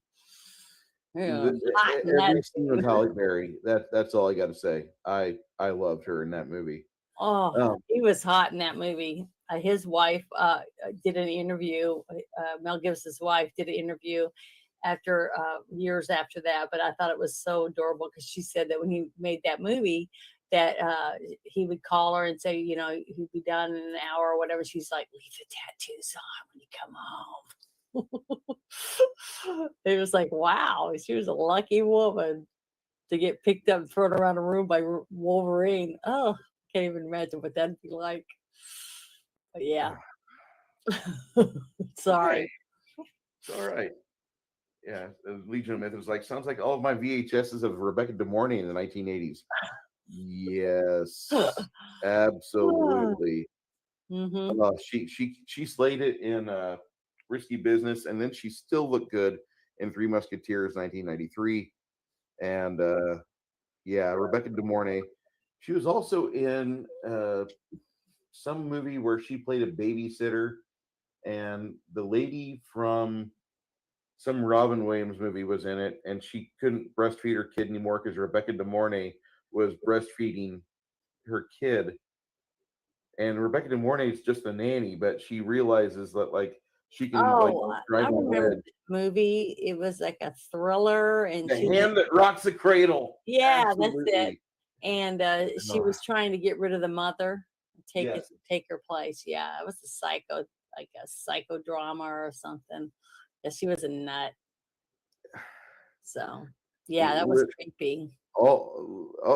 Every guy I know wants to have a crazy girlfriend or wife, and the reason is we just love sticking our dicks in crazy.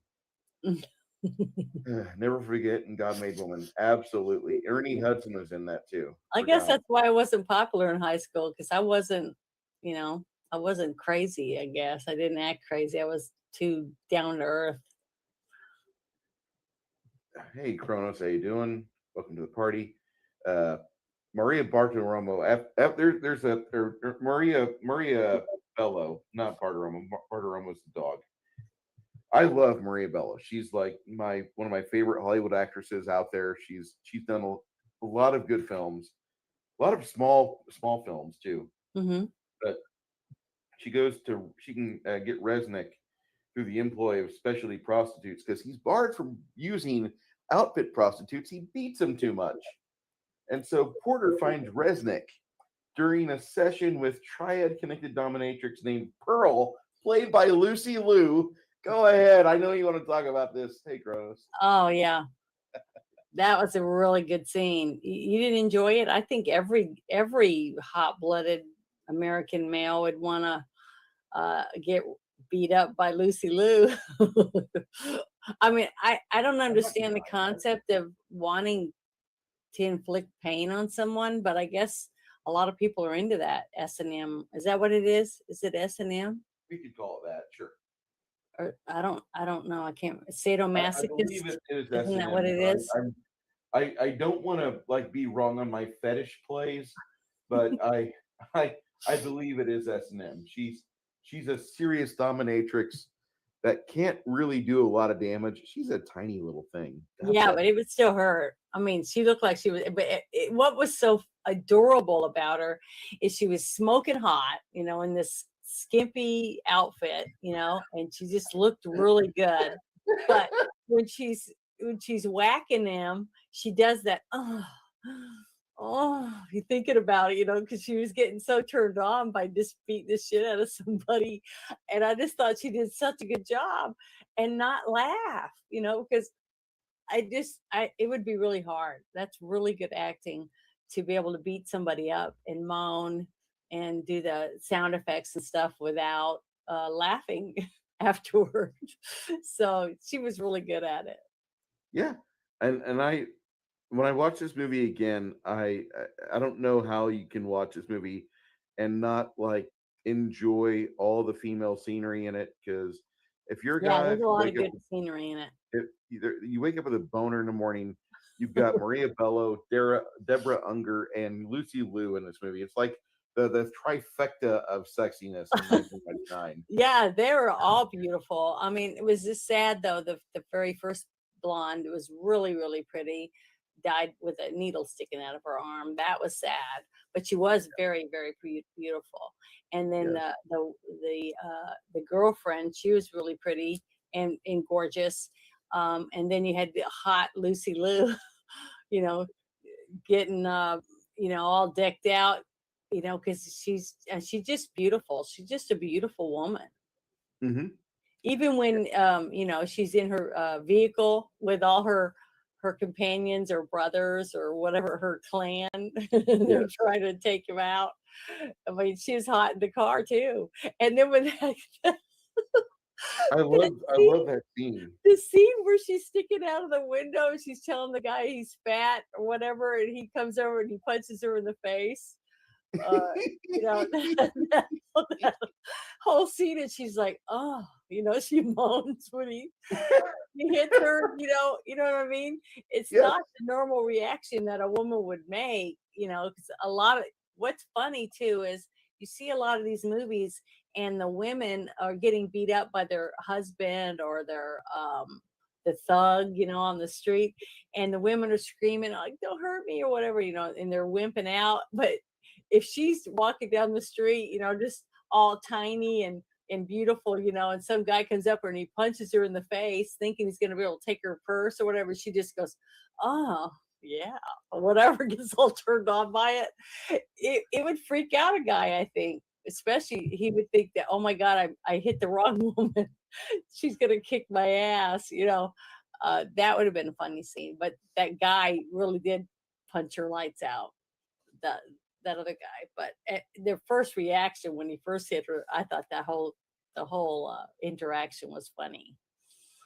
Yes, I really enjoyed seeing that, and then got Resnick doesn't have the money, but he manages to follow Porter back to Rosie's apartment, and once Porter leaves Rosie, that's when he goes in and he realizes who she is, because he's like, I've had this before, I've had you before, I know that ass, and the beating commences once again, but Porter comes back and shoots him, and Resnick starts bargaining for his life.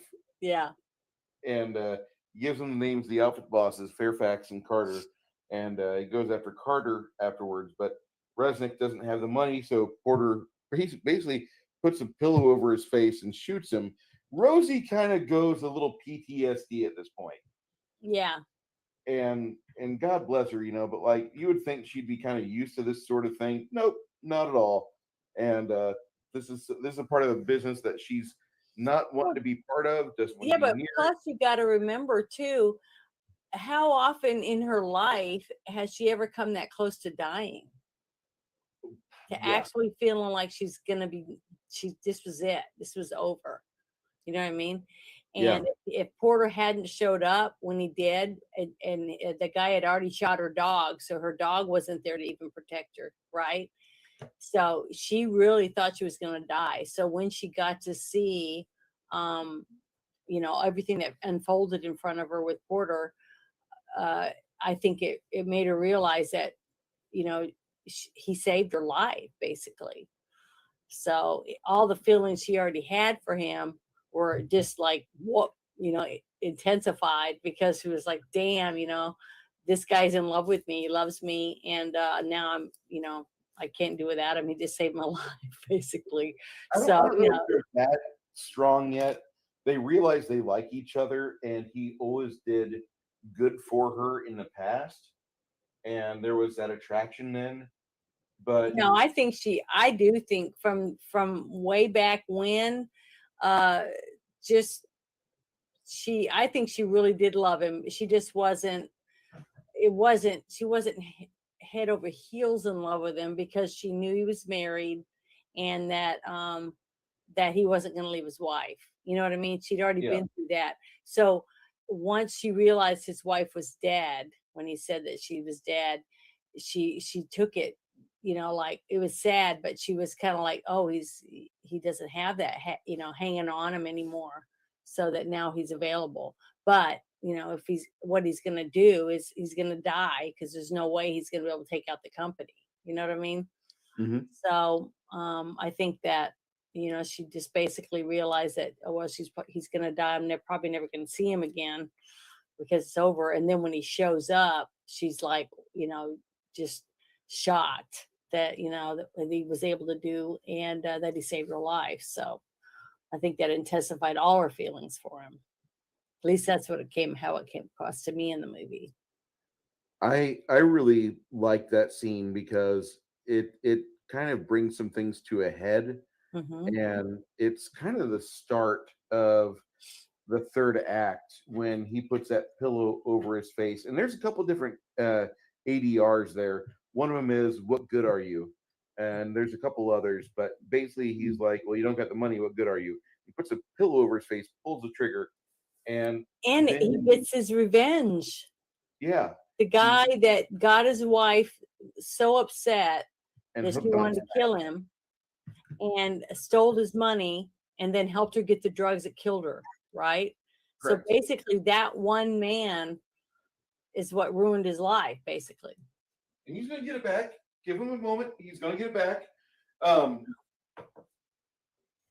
The bandaging up of the dog happens kind of off scene, Mm-hmm. but that does get resolved later, because you do get to see Porter getting carried by actual Porter, Yeah. and takes Rosie to a safe house. Mm-hmm. But she's Yeah, I on was hold. happy when I got to see the dog and he was still alive, because I thought he died when they had that one fight. But the safe house that he takes her to, there's the black woman with her boobs hanging out. Yeah. Yeah. And then afterwards, he sees that the phone has got a line to some plastique, to some explosives under the bed. Don't answer the phone. Don't get on the bed. Mm-hmm. That was a really scary scene to me when I realized what it was, because the phone, it was irritating listening into it ring, and the way it rang, it was starting to get on my nerves. And then when he walked towards the bed, and then you see him get down and look, and then I was like, oh, there's a bomb, it's gonna blow that whole place to smithereens. So I was glad that he was smart enough to figure that out. Would have answered the phone, he died. And at this point, there's three guys in a car not too far away, trying to use a bag phone, basically, which this movie doesn't really give a good indication of when it is, but there is one line in it where they talk about Nixon being in office, and so it's supposed to be in the 60s, but Yeah. the cars are from the 80s, Mm-hmm. and they bruise the shit out of the color correction in this movie to make it look like an older film, which I Yeah. absolutely fell in love with. Uh-huh. And I love how that looks. It's at this point where he gets her in a safe house. He goes to talk to Carter in his own office, and he basically threatens him for the $70,000 because Carter says 130,000 at first. Yeah. And then Carter's like, I'm only an underboss. I'm unauthorized to make financial decisions. Let me call my boss, Bronson. Head. And during that point, Carter and Bronson get the information mixed up, and they both again believe that Porter's asking for 130,000, and Porter's like, no, $70,000. Mm-hmm. And Bronson's like, no, you don't get the money. And so Carter gets the weighty judgment from Porter that, well, I offered you for your life the money, and you won't give me the money, so he shoots Carter. Mm-hmm. Good God, that was very effective. And I found this is when the movie, like I said, the movie's starting to really warm up, and all the things that you watched in the start of it are starting to happen. Mm-hmm. And Porter frames Hicks and Leary by putting Leary's fingerprints on the gun, because before he goes I in thought the that big was building, so smart. That was yes, such a good scene he to has them see him handle do his that. little Yeah. snub nose, Mm-hmm. and then afterwards he goes puts the gun on Resnick's corpse. Yep. Ah, I'll be That right was back. so I gotta good. go grab a drink real quick. I'm thirsty. Yeah, that was a really, really good scene because the whole time when you're watching him, he's going to put the gun in a one of those newspaper things that you put the coins in and you open, and then you can take the newspapers out. Well, you see him open it, and you think he's about to put the gun in there, but he's not. All he does is he reaches in and he gets a newspaper out. Then he puts the gun inside the newspaper.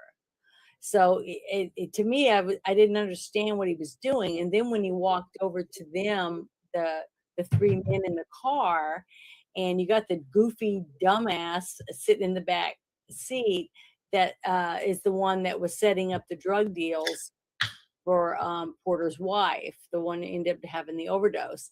So he's in the back seat, and then you have the two detectives, the crooked detectives, in the front seat. So he says, "Hey guys, will you do me a favor? They're gonna frisk me when I go in. Can you guys watch my gun for me, or keep my gun for you?" And they look at it and they say, "Sure." And they both look at it. And he's like, "Wow, this is a really nice gun." He's looking at it and stuff. And you got to remember, that's the gun that he had went through all that effort to use the credit card that he stole off that one guy when he pickpocketed him. And then he bought 3 Rolexes at some jewelry store. And then he went and used those to pawn off to be able to get the gun and some cash that he needed to do some other things with. So the whole thing was ingenious because he used that gun. It's like an unmarked gun, or hadn't been used in anything that you know of, or you don't know for sure where its origins are, because he got it at a pawn shop. So it's probably been used in a few crimes. So all of that worked out really good for him to get the fingerprints of the 2 detectives all over the weapon, because they were looking at it and everything. And then he took it back in the newspaper again. See, remember, he handed it to him and it was inside the newspaper. So his fingerprints weren't on it. He made sure that his prints were not, because I thought the whole reason that he opened that newspaper thing was to hide the gun in there while he went in, see, because he was sticking it underneath there. And then he saw the cops there. So he thought, okay, I'm going to use them for this. Because remember, he had a voiceover there, but I can't remember exactly what he said in that voiceover about getting rid of the. I have to lighten the load. Yeah, lighten the load, because he was being followed 24 hours a day and you need to get rid of them or whatever. And he was a really, really smart smart guy, a very good thief, very good pickpocket, very smart. He was really smart. He knew how to think ahead, like play chess kind of person. So I thought they did a really good job with this character. And I thought Mel Gibson did a great job at playing this character because there was so many twists and turns that I didn't have it figured out, to the end, basically. I was left not knowing exactly what the next step was going to be, which I really like because there's just not that many movies anymore that have that many twists and turns and leave you going like The Prestige had in it. It's not a lot of movies that do that anymore. So Well, not only does he steal the gun, or he has the gun imprinted with the prints, but he also takes Hick's badge. yeah, because he had took it off him when he pickpocketed him. Yep. Because they were dicks, and you didn't feel bad for him at all. And that's what's so sad. Is normally I'm like, oh yeah, the crooked cop, but you kind of feel bad because he's got wife and kids and whatever else. But then the one cop, he's sitting there all smugly looking at that brochure of that yacht that he wanted, this really fancy boat that he wanted. And he's just thinking about how he's going to take that money that he's going to get from these guys off a porter after he's going through all this shit and almost died and his wife was dead and all this other shit. And he didn't give a shit. All he wanted was a boat. So you got to hate them even more because they were smug assholes. So I like that part of it. I like the fact that you liked what was about to happen to them because they were dicks. So I really got into that part of it. Well, they're waiting outside Fairfax's hotel, and that swap happens there.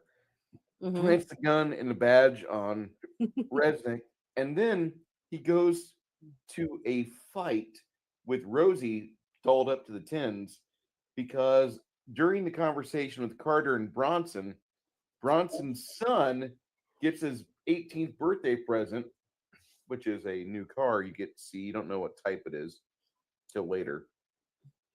And then he gets his son some ringside tickets for a fight. So Porter and has his friends. information. He bought tickets for his friends too to go to the fight with him. So I was having a lot of fun watching this, and you got Bronson's little spoiled kid that gets approached by Rosie, who puts her feathered boa around him, and then she says, "Don't worry, I'll take good care of him. You guys get home before curfew." And I just enjoyed watching that because that's Maria Bello just turning it on 10. And she just looked the part. She just looked smoking. She was a smoke show. Amazing. Just And the car was nice too. The car definitely set it off to where the son believed that his dad would probably do something like that for him. In a limo with a really hot babe for him to get laid on his birthday. A pro, is going to take good care of him. Not too long after that, Internal Affairs finds where Hicks and Larry are at, and they demand to take the boys downtown and start the investigation. And, yeah, so you're happy and you're like, yay, got rid of those two dickheads. Oh, and I just saw something in the chat. So are you going to get in trouble because I cussed? I don't care. I don't think that's going to happen. My chat could talk about Jean-Benet Ramsey, and I'd be here tomorrow. Okay.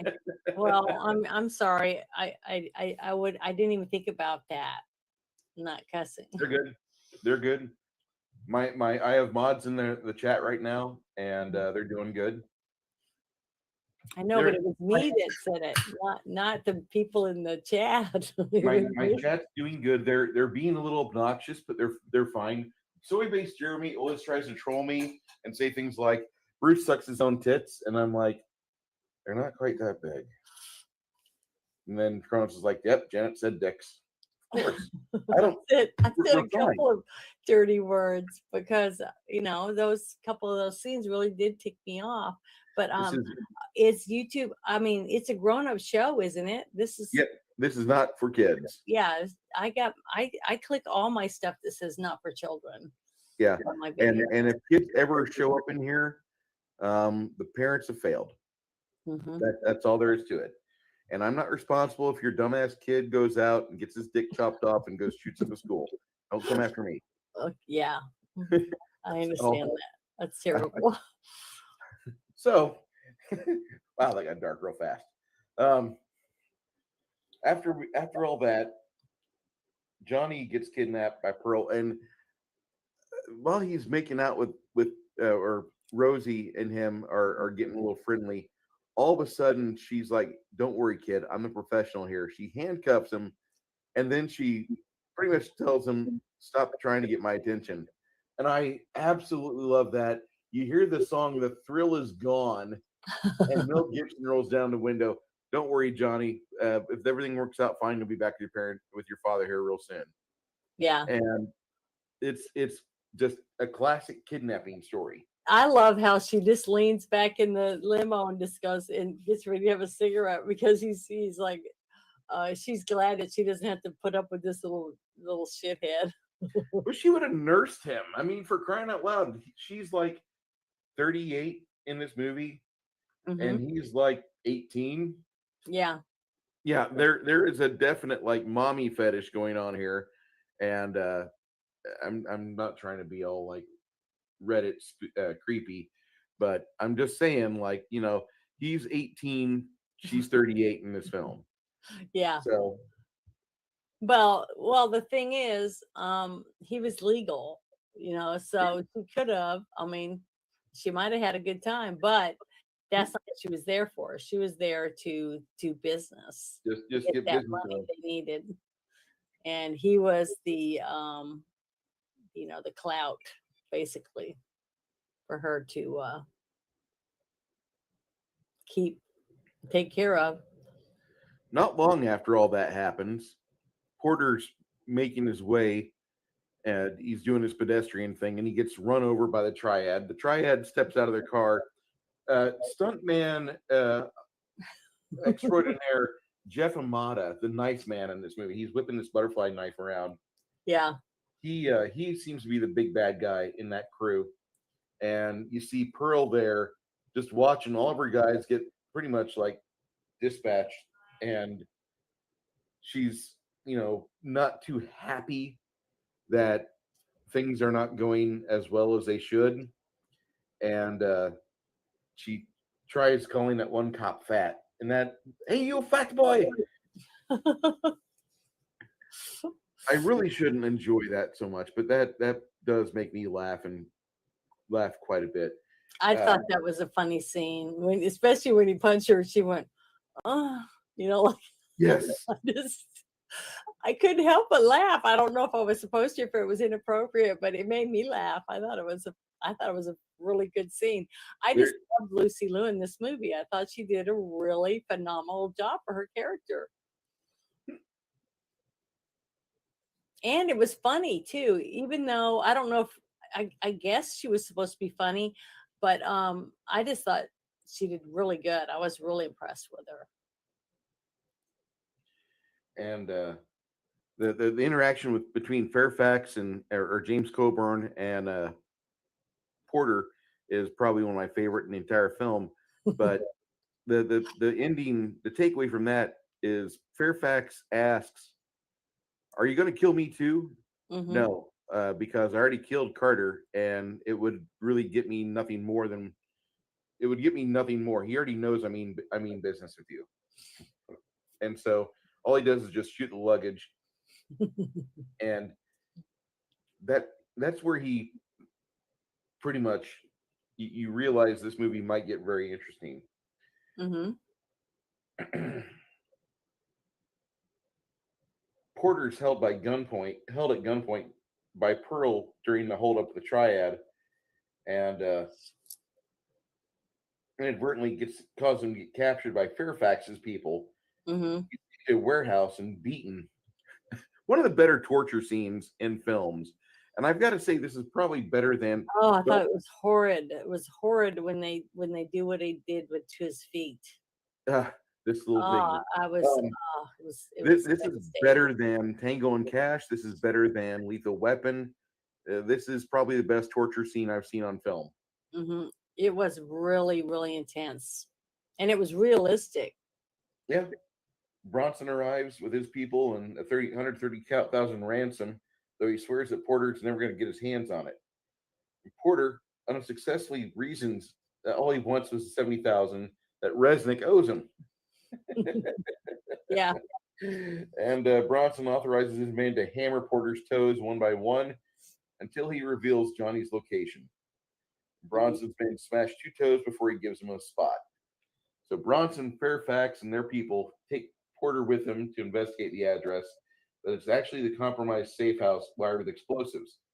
Now, at this point, You know what?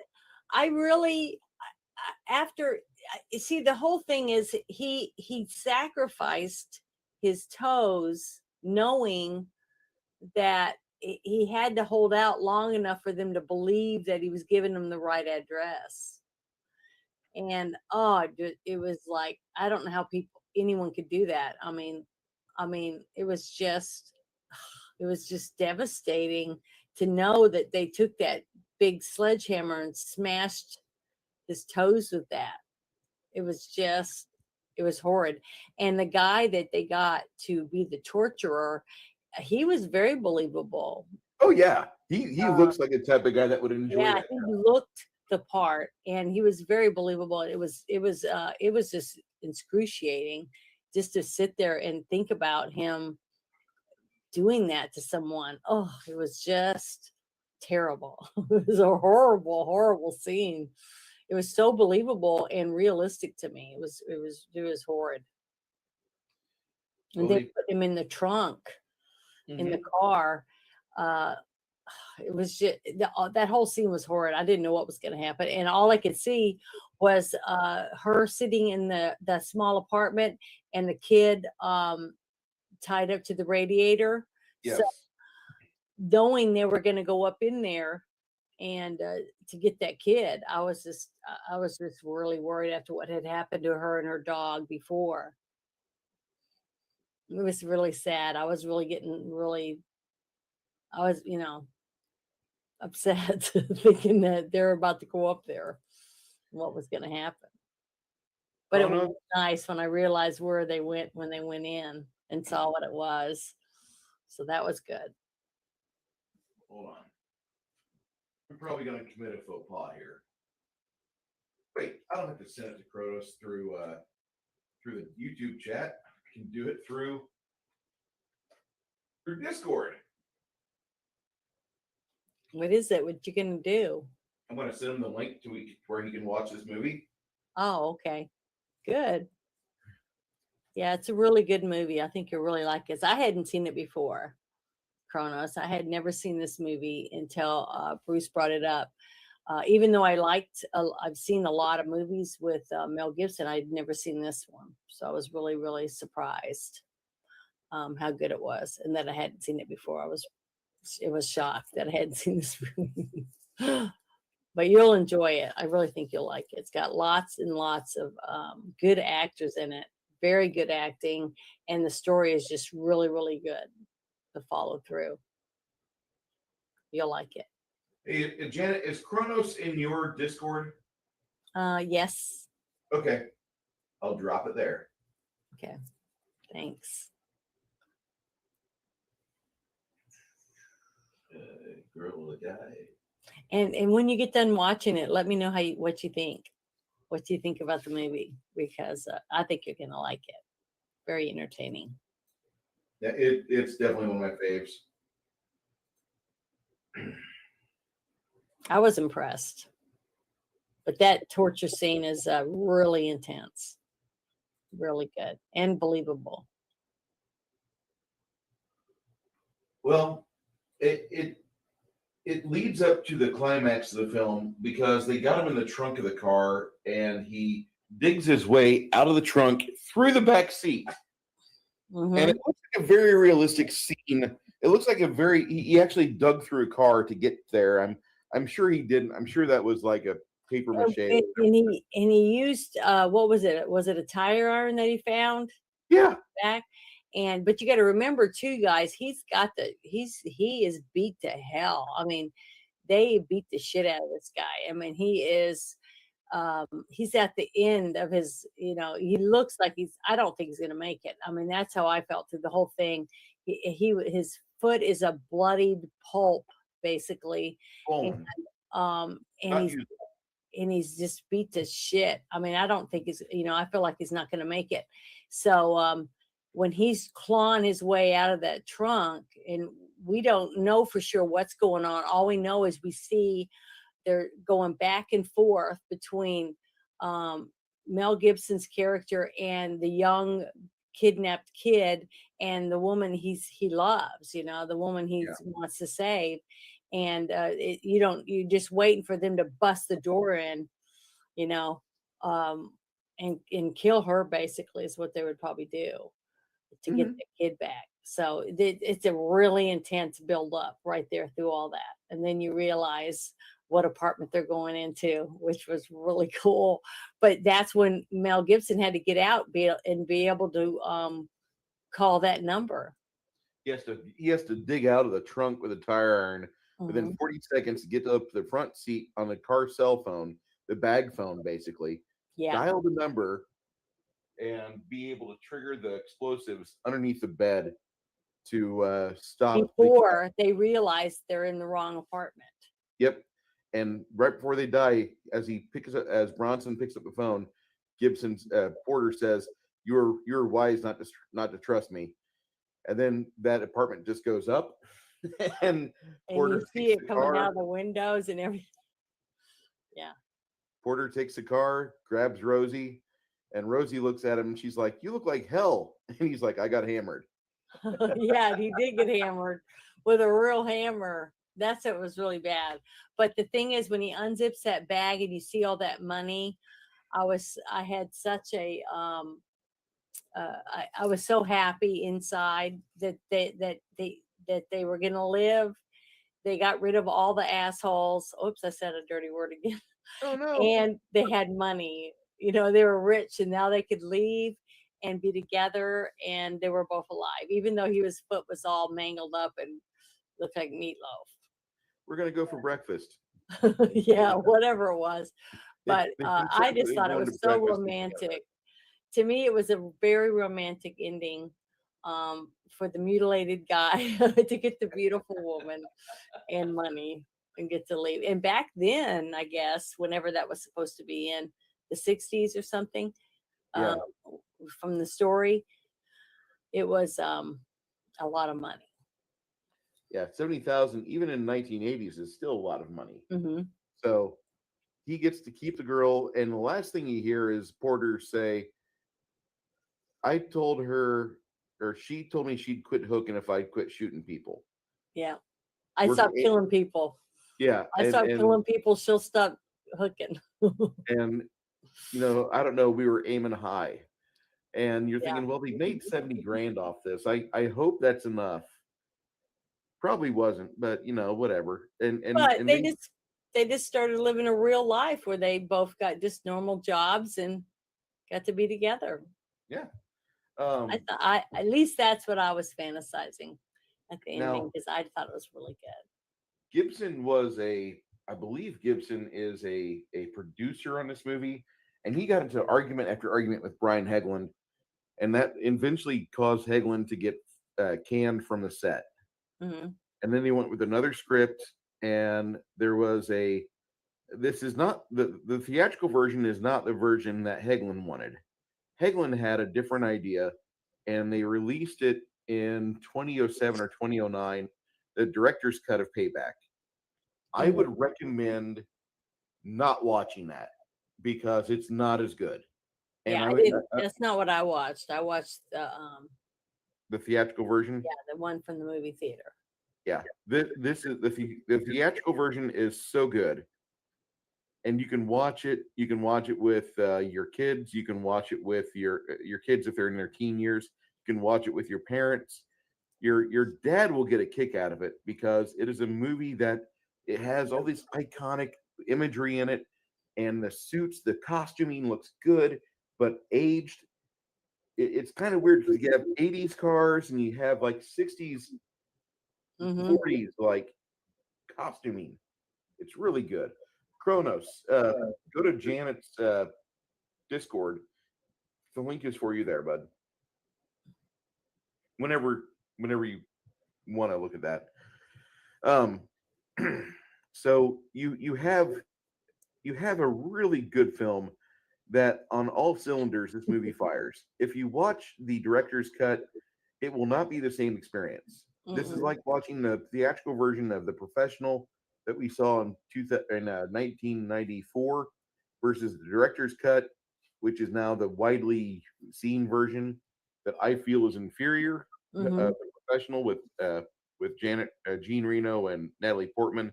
Yeah. This movie does so much better with a theatrical version, like that one does. Yeah. Yes, I enjoyed this movie immensely. I thought it was very good. And it was still, I can't believe I didn't ever see it before. That's what's so weird. I mean, what was going on in my life or during the movies? I mean, what other movies were out for me to miss this one? That's what's weird. To not even go to the theater or even rent it. So I don't know what was going on. But it was worth watching this time for sure. Very good movie. Action packed, filled with great actors, awesome story. Costumes were great. I mean, everything about it was good. It was a very well made movie. I'll tell you the top 10 movies in 1999. Okay. First was Star Wars Episode 1, The Phantom Menace. Second place was Bruce Willis and The Sixth Sense. Oh, Number 3. yeah, I definitely didn't miss that. I saw that like 5 times when it first came out. Austin Powers, The Spy Who Shagged Me. I love that one too. I saw that. Toy Story 2. Toy Story, I saw that one. That's part 2 though. And part 2, I saw that too. Then you have The Matrix, which came out, I believe, in April of '99. I saw it. Yeah, and there was a buttload of good movies out. Then you have Tarzan, which I didn't see. What was it? Tarzan. I don't think I saw that one either. I don't recognize it.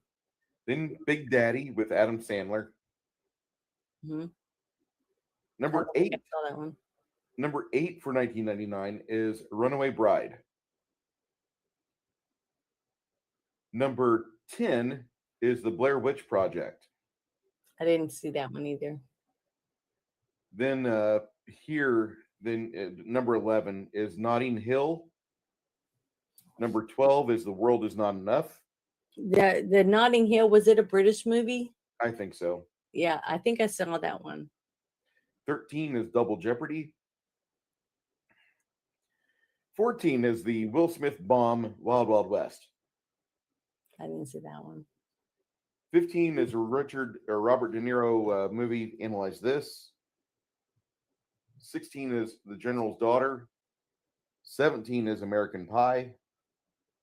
18 was Matthew Broderick and Inspector Gadget. I think I saw that one. 19 is Shakespeare in Love.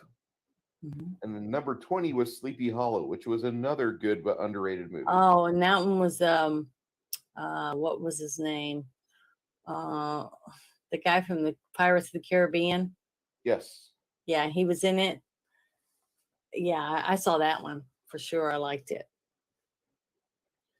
Yeah. You also had Wednesday was in it. Yes. Number 25 on the 1999 movies is actually Payback, which I thought was kind of interesting because it actually made the top 25. Okay, that's good. I mean, it was a good movie. Yeah. The 1999 was a solid film year. It really was. I mean, golly, in the last 3 or 4 years, have there been that many good movies?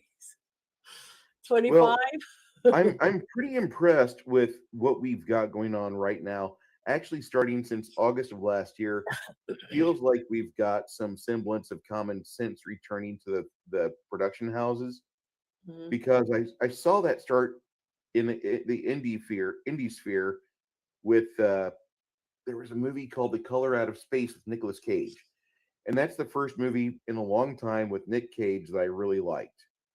And I love Nick Cage movies. I really do. He's a very good actor. He's a living meme, but he's a very good actor. If you can understand, the guy probably like should be dead of like some drug overdose or something, but Yeah. he's a good actor. He's here for a good time, not a long time. That's just how I view him. And That's terrible to say. no, it's not. Don't you have any retarded friends where you're like, you're not going to be here long, but I'm going to enjoy the time I get with you because it's going to be fun. My Well, little all my retarded friends friend. that were like that, I always begged to please not, not, or I'd take their keys from them and not let them drive, things like that. No, I mean, Kind of friend I was.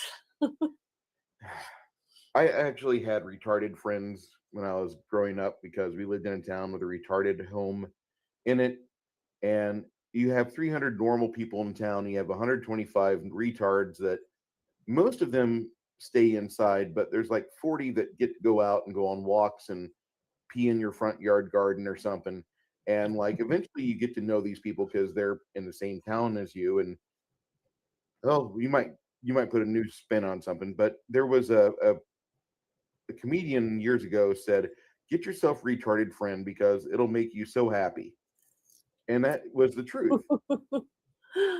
Yeah, You get a because it made retarded me feel friend, smart yeah. when you had a dumb friend.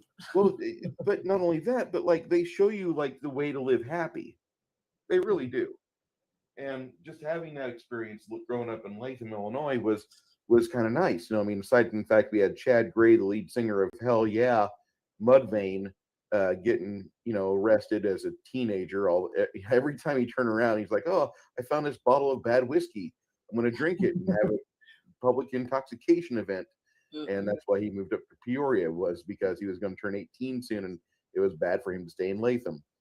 But you have these retards who walking around town all the time, and it's like, okay, well, you have something interesting to talk to. These guys, if you really wanted to feel special, you give them like an ice cream cone, and then they like would go, "Oh my god, I got ice cream! I got ice cream!" And like you feel like a minor deity. You feel like you've done something really good. "Oh, very good, little servant. For your ice cream, all I ask you do is not pee in my yard." That little thing. But Yeah. it was a fun lifestyle growing up there. It was boring as hell, so you can understand why, like, I enjoy where I'm at now.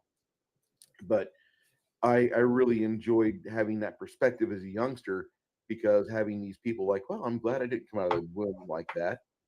I forgot where I was going with this, but this was it was a very interesting life, having that experience to where you were affected by other people's chemical misfortune with Hmm. their own selves, and you came out pretty much okay. Now, the main thing is that with movies like Payback, you get a chance to see some people are born and they have an addictive personality type, like Hmm. his first wife in this movie that dies from heroin overdose. She likes a heroin so much that she can't stand to be without it. She has a secret compartment in her shoe to be an auxiliary source of heroin if she can't use her music box, which I thought that was like at one point sad, another point that really hit home because my uncle died of a heroin overdose. And Well, the way that Mel Gibson, I don't know, this another personal feeling I got, because that scene to me was so sad, and it was just sad because you could tell that he loved her, and loved what they once had, because he had a couple flashbacks of the fun that they had together and stuff, you know, um, Mhm. in that room and everything. But the way he touched the music box, and when he opened it, it was like he gave it to her or something. You know, it was like a gift from him. And then when you opened it and saw the drugs in it, it was just sad. The whole scene was just very sad and very dramatic because you know, their relationship was ruined because she was a drug addict and become addicted to heroin. And you know, I just felt really bad for him, and I felt bad for her because she was the one with the addiction. And you could tell that even after everything he'd been through, and she had shot him, okay, and she got whisked off, and he was left there to die. He still wanted to help her because that's how much he loved her. And that's why it was. I don't know. It's really hard for me to handle that whole thing, especially when I don't think there's anyone today in the world that hasn't been hurt by some type of addiction, alcohol or drug abuse or something like that.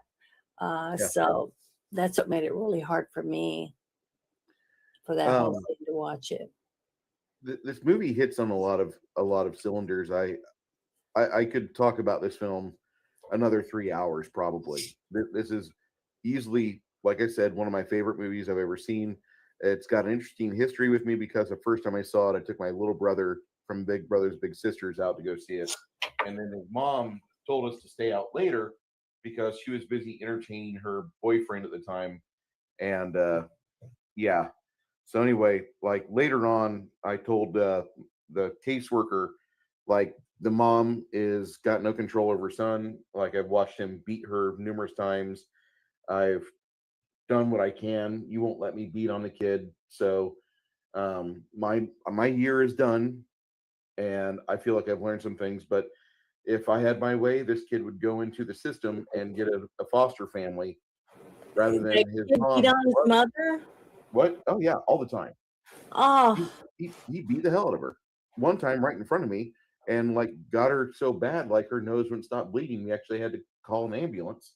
And then when the cops got there, they really didn't believe that it was the son. They thought I beat her, and I'm like, no, it was her kid. And how are you involved with this, Mr. Lombardo? Well, it was the fact that I'm a big brother, big sister. And then we called the caseworker, and he came down and started sorting things out. It's not soon after that, he was removed from the house. And, you know, then she overdosed, and it was like, you know, that's really sad. But like, this lady shouldn't have had a kid alone. She should have had like somebody around her, and, you know, being a family, like not being with the boy's father, like just mentally broke her. And it was a very sad situation. And that was through a part of my life that, like, I just learned not to give a shit. And I know it sounds really terrible. Did you stay in contact with him, Bruce? No, actually, I avoided every time he called. And only after he turned 18 did I put out the word to where he could find me and talk to me, and we had a conversation. But I didn't want to talk to him before he was 18 because I wanted to talk to him as a man. Like, you beat your mom like you were a man. Let's have a discussion now. Did you ever get to talk to him after he was 18? Yeah, I did. And how did he turn out? He's not good. He's not in good shape. I mean, he was put in Big Brother Big Sisters for a reason. And like, the bad thing is that he's like a sub-genius. But the bad thing is that he comes from a bad home. He has a lot of chemical issues with him, and he's going to need to have meds all the time. And I just refuse. Like, you know, I could get involved, but it's not going to improve my life at all. In fact, I'm going to be out a lot of money if I try to help you. And so I just kind of like, listen, you know, I wanted to beat the shit out of you the day that I saw you beat your mom. He's like, well, why didn't you? It could have fixed me. And I'm like, well, there is that thing. I would go to jail. And no offense to you, but you can go to jail, you little shit, or you can go to juvie hall, and you can get your, you know, maybe your life will turn around. And I only ignored you because I couldn't talk to you the way I wanted to. You're in the system until you're 18. Now that you're 18 and a man, we can talk. And we did. And I kind of let him know, like, the entire time I was fuming. I was wanting. How long ago was that? That was 1999 to 2000. Oh, okay. And you know, like, he told me, he's like, what do you realize that you got my mom killed? I said, no, your mom killed herself. And there was a lot of problems that she had. If you remember, like all the dudes that came over all the time, do you remember that?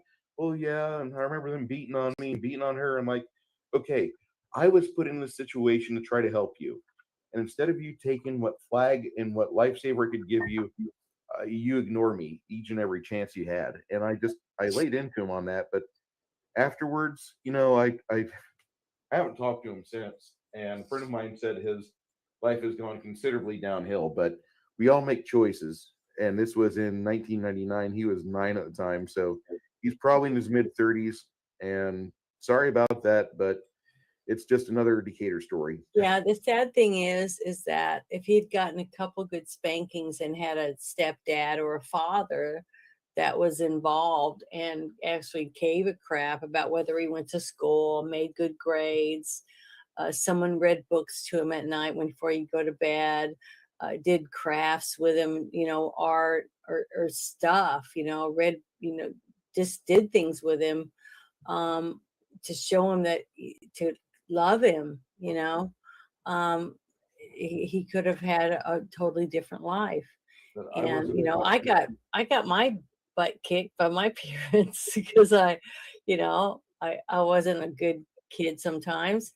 I did a lot of dumb things, but I had parents that cared whether I came home, whether I went to bed and had dinner before I went to bed, things like that, or if I got a bath and brushed my teeth, all the things that a kid needs to feel like they're part of a world or part of a family, and that's really sad to know that. But I'm proud of you that you took time out of your busy life to want to mentor a child, so many people wouldn't even do what you did to take a kid to a movie, I mean, I did everything I could that I was allowed to, and I Mhm. was told that there were a lot of times where like I overstepped my bounds because like there was a time where he actually threw hands with me, and it was like 9 years old and I was like 24. I was throwing lumber at the time, like picking up 80-pound shingle bags at my job.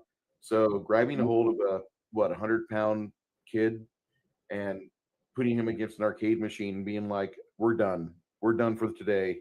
You had your little outburst and you took a swing at me whenever I beat you on Tekken. I'm sorry, kid. I'm taking you home. And then I went and told the people, Big Brothers Big Sisters, like, no, I took him to the arcade. We went and saw a movie. We were eating, and when we were at the arcade, he got upset with me because he wanted to play a game against me. And I told him, I said, I'm not going to baby you. I'll you play your hardest, I'll play my hardest. And he sucked. And then he got upset. And he took a swing at me, and I put him against the arcade, and I'm like, I got you off the ground, and you're pinned against the arcade, kid. We're going to take you home, and you can figure out what you want to do after this, but I'll see you next week. Don't ever raise your hand against me again, and that was pretty much a street English, right? Well, the people at Big Brothers Big Sisters got upset, and they're like, you can't be doing that to him. I'm like, the kid punched me in the arm as much as an 11 or 10-year-old kid could, and he did leave a mark on there for a couple days. It didn't hurt me in the long run, but I picked him up and I thought I tried to scare the hell out of him. Like, don't do this. This is how you get hurt, and you don't recognize that people don't like you. Like you're kind of a dick, and not many people are going to be like giving weepy over a dickhead kid, getting his comeuppance. You hit your mom. You take swings on people that beat up, your character on a video game. Why are you doing that? I'm going to drive you home, and you can try to figure this out, and we'll talk about it next week. And then it wasn't long after that everything came falling down on his head, and I felt sorry for him for for a small bit, but like he did it to himself. And I know this sounds bad, but I mean, there's plenty of opportunities that he had to reverse the bad decisions he was making. And for some people, all it is just change of scenery, get out of the area. Your family's not helping you. Your family's the source of your destruction because they put you in a bad mood, or they They don't allow you to go try to stretch and get a job that might better yourself. And his family wasn't even there. He had a mother that pretty much let him have run of the house, and she was just wanting to get penis and Yeah. not be lonely. And it just, I felt sorry for the kid, but like you can only feel so sorry for them. And I don't have a lot Well, of, especially when you know there's nothing you can do. You know, you yeah, can't fix anything. You can't change his environment. You can't move in with him, and you can't let him move in with you. at the end So of the there's day, really I got to nothing you take him can back to do. his mom. Yeah. You know, I got to take him back to that bad environment where he's got a mother that she loves her son, but she also wants to not be lonely, so she's doing bad things, and it was a rough situation. That was a real like shock to me as to how bad some kids have it. Yeah, I've got a couple of stories about some really sad incidences, and one of the reasons why I started doing more when it came to children endangerment, things like that. So very Anyway, depressing. I want to talk about a happy thing, and as much as I love talking about the movie Payback, there was a movie you saw recently in the theater. Yeah, I went and saw it the night before last. Yep, Dungeons and Dragons: Honor Among Thieves. What did you think about it? I loved it. I thought it was really, really good. It was almost like, to me, as a new player playing Dungeons and Dragons and getting to learn about a paladin, what a paladin is, a barbarian, lots of different characters like that, a cleric and a wizard, uh, a red, is it a red wizard? You know, different things like that. Dragons, getting to see a dragon in this movie, and getting to see them get to. I didn't get a popcorn bucket. They didn't even do it at my theater. I was so depressed and mad at them.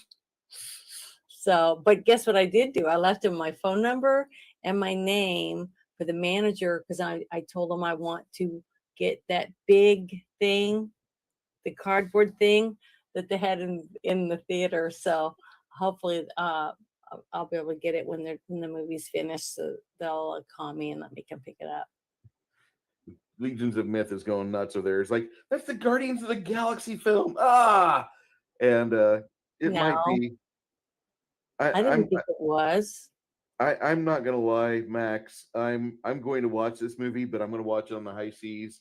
I loved it. It was so good. It was almost like I wanted so bad to be able to be in the movie. I mean, it was like getting to a week after week that we get to play, and thinking about the lands that we get to travel across and the creatures that we get to interact with, and getting to see them in live action on screen. I thought it was great. I loved it. There's some parts of that I movie loved that it look for really sure. good. I'm not gonna try to mince words. Some of I that think the movie, whole movie was good. There wasn't anything to me that was woke in it that took me out of the movie. I thought it was a very good family movie that you could go watch with your 9-10-year-old kids. Um, I just loved it. I thought it was really, really good. And I'm going to see it again. This is a movie that I'm going to buy, which is, I haven't said in years. now that says nothing's as good as your imagination. No, never. There's no such thing. Just like, if you read a book growing up and then you get to see it made into a movie, it's never going to be as good as what you remembered from the movie.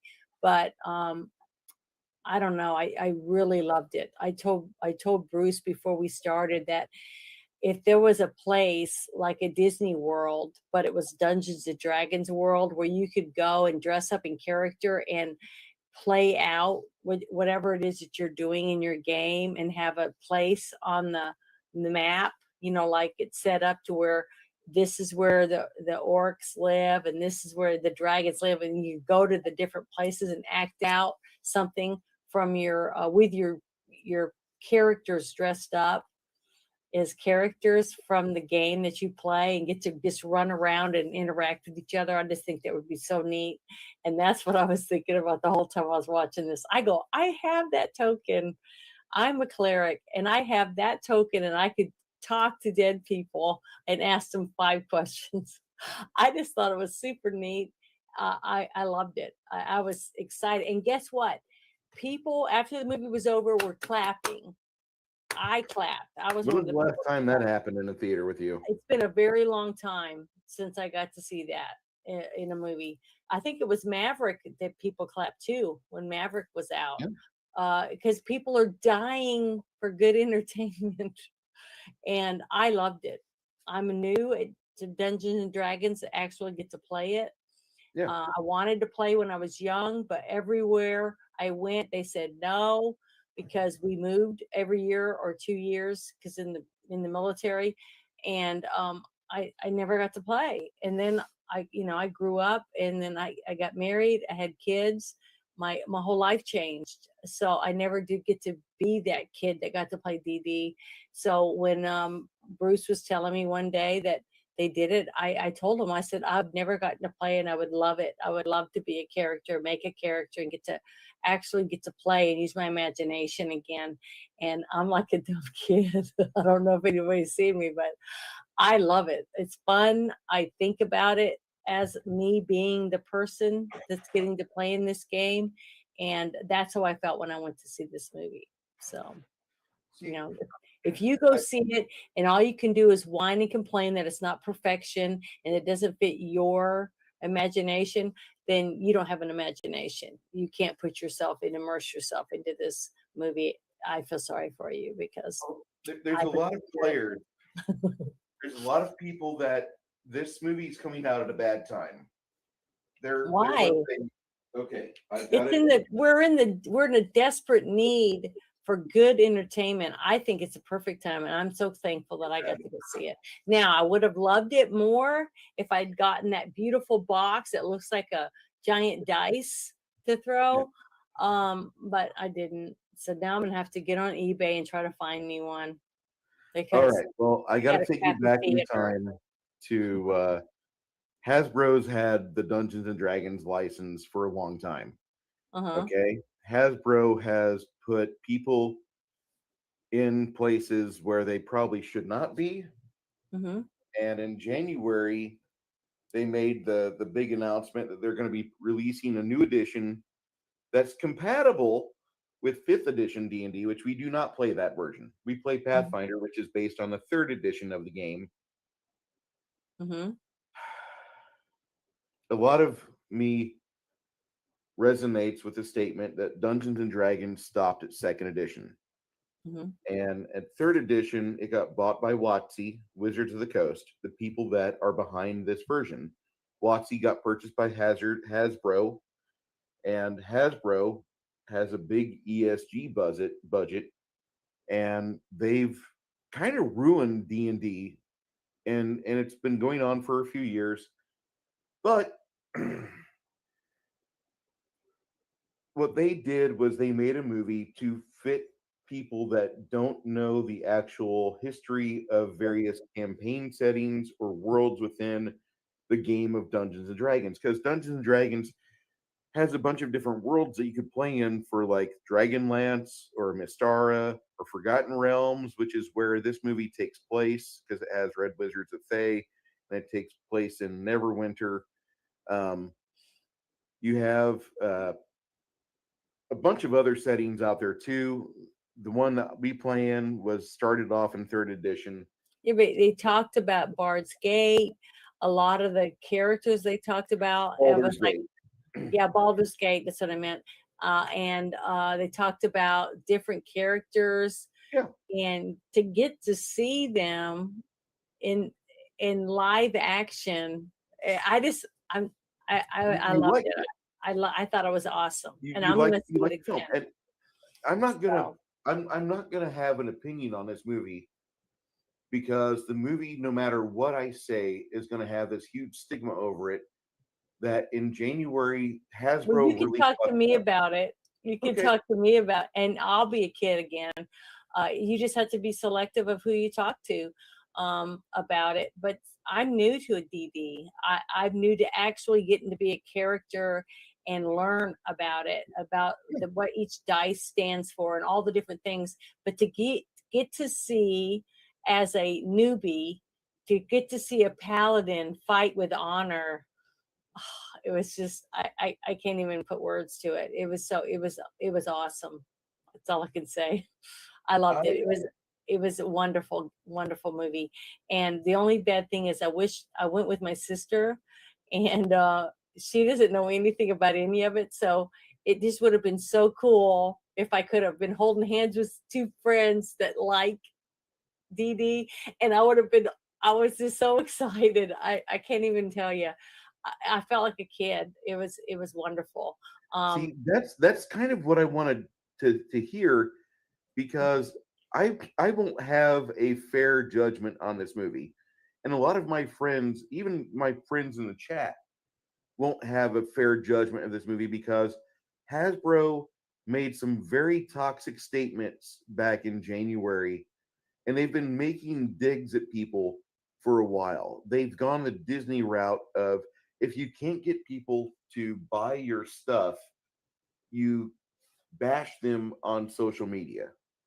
So See, no that's matter, why I try not to read any of that stuff. I try not to watch stuff that takes away from my love of comic books or collecting or Star Trek or any of that stuff. Anything that's negative that goes around, any of the things that I love that I have in my, like I have a sword hanging on the wall.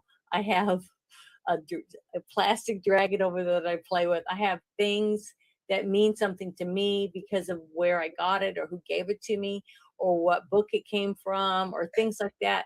I try not to put information into myself yeah, that I know is going to take away from those things, because it just makes me mad. Like I have the whole series of The Walking Dead over there, and lithographs that are autographed by the cartoonist and the writer, and all the stuff. But when I look at it, I get joy out of it because of what I know, what it went into it and how I felt about those characters. So why would I want to put something in it that I know is bullshit, that's going to take away the joy I get when I get to hold it and look at it or play with it or whatever. I can't help it. I'm a nerd and I want to be a nerd, and I enjoy being a nerd. I love my stuff. I love my stories. I love my comic books. I read my comics. I play with my figurines. I dress up. I do all these things, and I'm a grown up and I pay my bills. I take care of things. I'm responsible, but there's nothing wrong with me wanting to play with my things that bring me joy, and I don't see that in anyone else. If somebody gets joy out of drawing or building something or creating a game for others to play, or making costumes or crocheting and making cool figurines for someone else, just any of that stuff, or me making art that emulates the things that I love in comic books, and a lot of people aren't interested in that. I grew up in a family where none of them cared. My dad was the only one that was interested in a few of the things, but he couldn't spend as much time with me because he had a job and he traveled a lot. He would go on TDY. I wouldn't see him for 8 months. So I had to do a lot of the nerd stuff by myself, and all my friends made fun of me because I loved Star Trek, or I loved some of my dumb comics that I had, and I liked Morbius. I liked a lot of things, and they just, people made fun of me for it, and they still do. But I don't care. okay, I still love it. and I that's still love my cool. stuff. And I think everyone should be able to enjoy their stuff.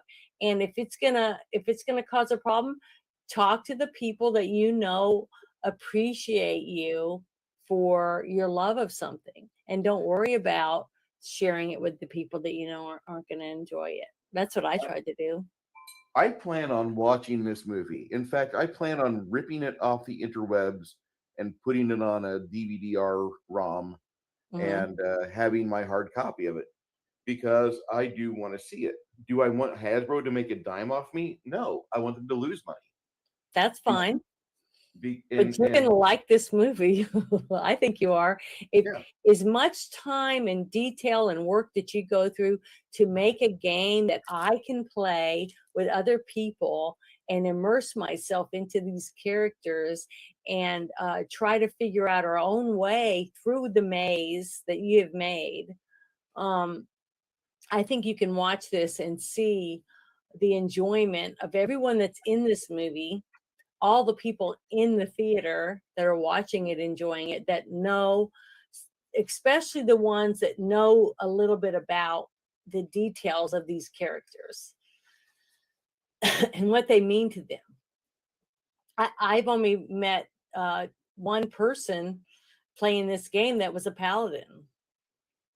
And all I know about a paladin is what this person portrayed to me and what we talked about during the games. And I'm lucky because the games were long. I mean, there were hours and hours and hours immersed into talking about what's going on with all these characters, right? Yeah. So that's my enjoyment of it. So when I get to see it portrayed, sorry, I got to get something to drink, portrayed in life, in real life to me, for me to see, I just loved it because it was like getting to be awake and dreaming and it's happening in front of me. That's what it was like. It was fun. And I loved all the characters that they got and the little wizard guy that's not really good and how he becomes a man and all the different things about it. I just loved it. It was good. It was a very good movie. Is Bradley Cooper in this movie? Yes. And the character he plays, you're gonna love. Yeah. I loved it. I was shocked because I don't really like Bradley Cooper. I think he's an asshole. I mean, really, I just don't like him. But to see him play this character, I thought he did very good at it, even though I don't like him.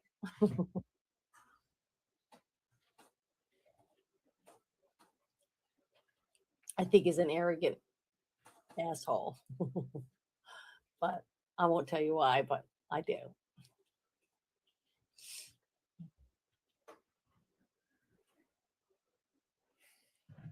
So now that I've put my feelings, everybody saying stuff about me saying a dirty word. Yeah, you can say asshole here. Oh, okay.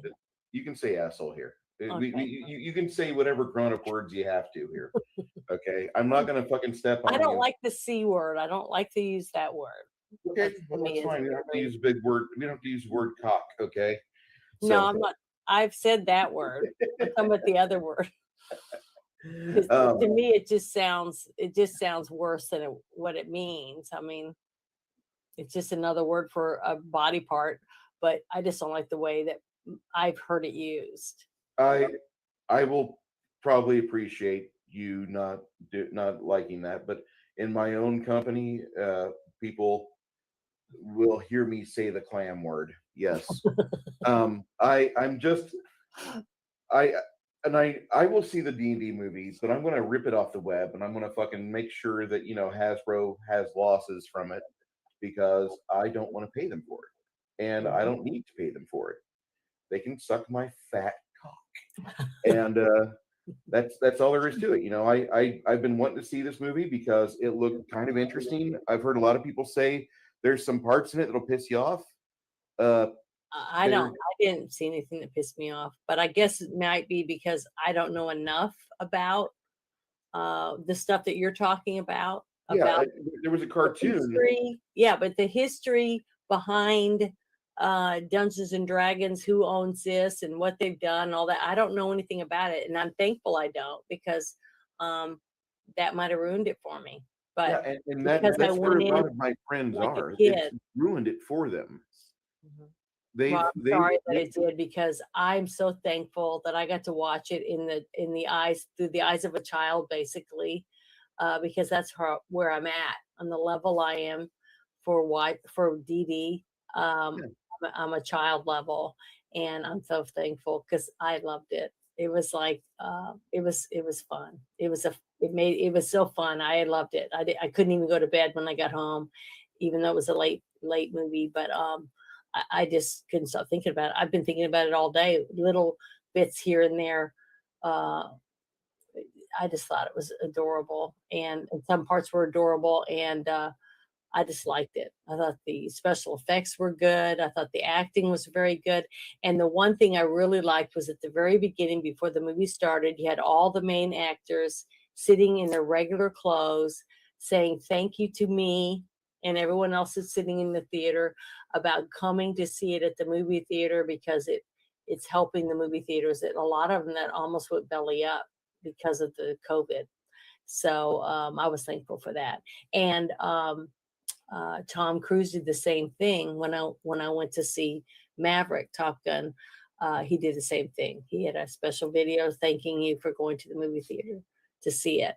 And you just don't see that much from actors that give a crap, because they don't care. After they got their check, they could care less whether it's the theater or you're watching it at home. They've already got their money. So to see a few actors that actually care whether we still have theaters to go to, and that movie theaters, the experience of going to a movie theater it might be gone. A couple of years, there may not be any more theaters. Just like what happened to the drive-ins. I really want to be able to have enjoyment, and that. And you will, but you try to remember the next time when another movie comes out, and that go see a movie that you don't know anything about or the background behind it, so that you can actually spend the money at the theater and help the theater. That's all I'm there's a saying. really good theater over here. And I mean, as much as I love Alamo Drafthouse, I really don't like paying $20 to go see a film. So I'll go see John Wick at the Carrot Sodas Theater. Yeah, I went and saw John Wick too. That was really good too. That between Dungeons and Dragons and John Wick and Mario Brothers, all hitting within a 3-week span. I honestly believe that this is the first springtime we've had where it's not springtime for Hitler, and poverty wins, or like depression wins. Did you go see that movie, the Pixels movie? No. You didn't go see that one? I'm came out of the theater? I'm not a big fan of Adam Sandler. Okay, I'm not either, but I thought the Pixels movie was great. I thought I laughed my butt off through the whole movie. I thought it was very well made. There's some parts of it that are great. I've watched most of the film offline, but I've not seen it from start to finish in one sitting. Like I'll catch 30 minutes here, I'll catch 30 minutes there. The fact they've got the designer of Pac-Man to star in the film, or the guy that portrayed the creator of Pac-Man, that was pretty cool. I just don't like Adam Sandler, because Adam Sandler films feel like embezzlement, and I'll explain that to you at another point. But I didn't have any background on it at all. But when I went, all it made me think about was going to the arcade and playing all those games. Yeah. And getting to see all the games come to life and interact with people and stuff. I thought the concept was just It's awesome. Fun. It's a fun concept. It is. And the thing is, and I try to, when I look at anything like that, when I really sit down and I try to, just like I said, there's a lot of actors that I can't stand because they're jerks. But if they do a good job at making me believe them as a character, I try to put that to the side and just base it on what I'm seeing on the screen, because of all the other people behind the scenes that no one knows anything about, all the crafty people, the background, the makeup people, the sound people, the people that do the lighting, the stand-ins, all the people that worked hard that you never see. Okay, those are the people that I try to, when I watch a movie and I talk about it, it's not just the actors in the movie and the director.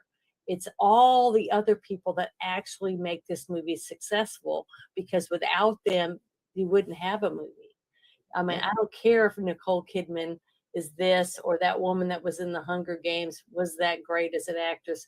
If it hadn't been for all the other people running around as extras dressed in costumes, how believable would the movie be?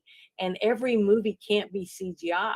I mean, it's just not realistic. The interaction between a person talking to no one is not the same as an actual person talking to a real person.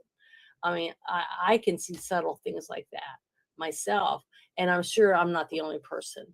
So that's what I try to think about when I go see a movie, was everyone else that was in the movie is why it's good. Yeah. That's something that as much as I hate Hasbro, I do look at the fact that they put 400 people to work. Mm-hmm. They got gaffers, lighting technicians. They got 200 people in the CGI department. The locations. I will say all that. I will say the CGI department dropped the ball, and they dropped the ball in the trailer, because there's some scenes where it shows you these castles that have modern windows.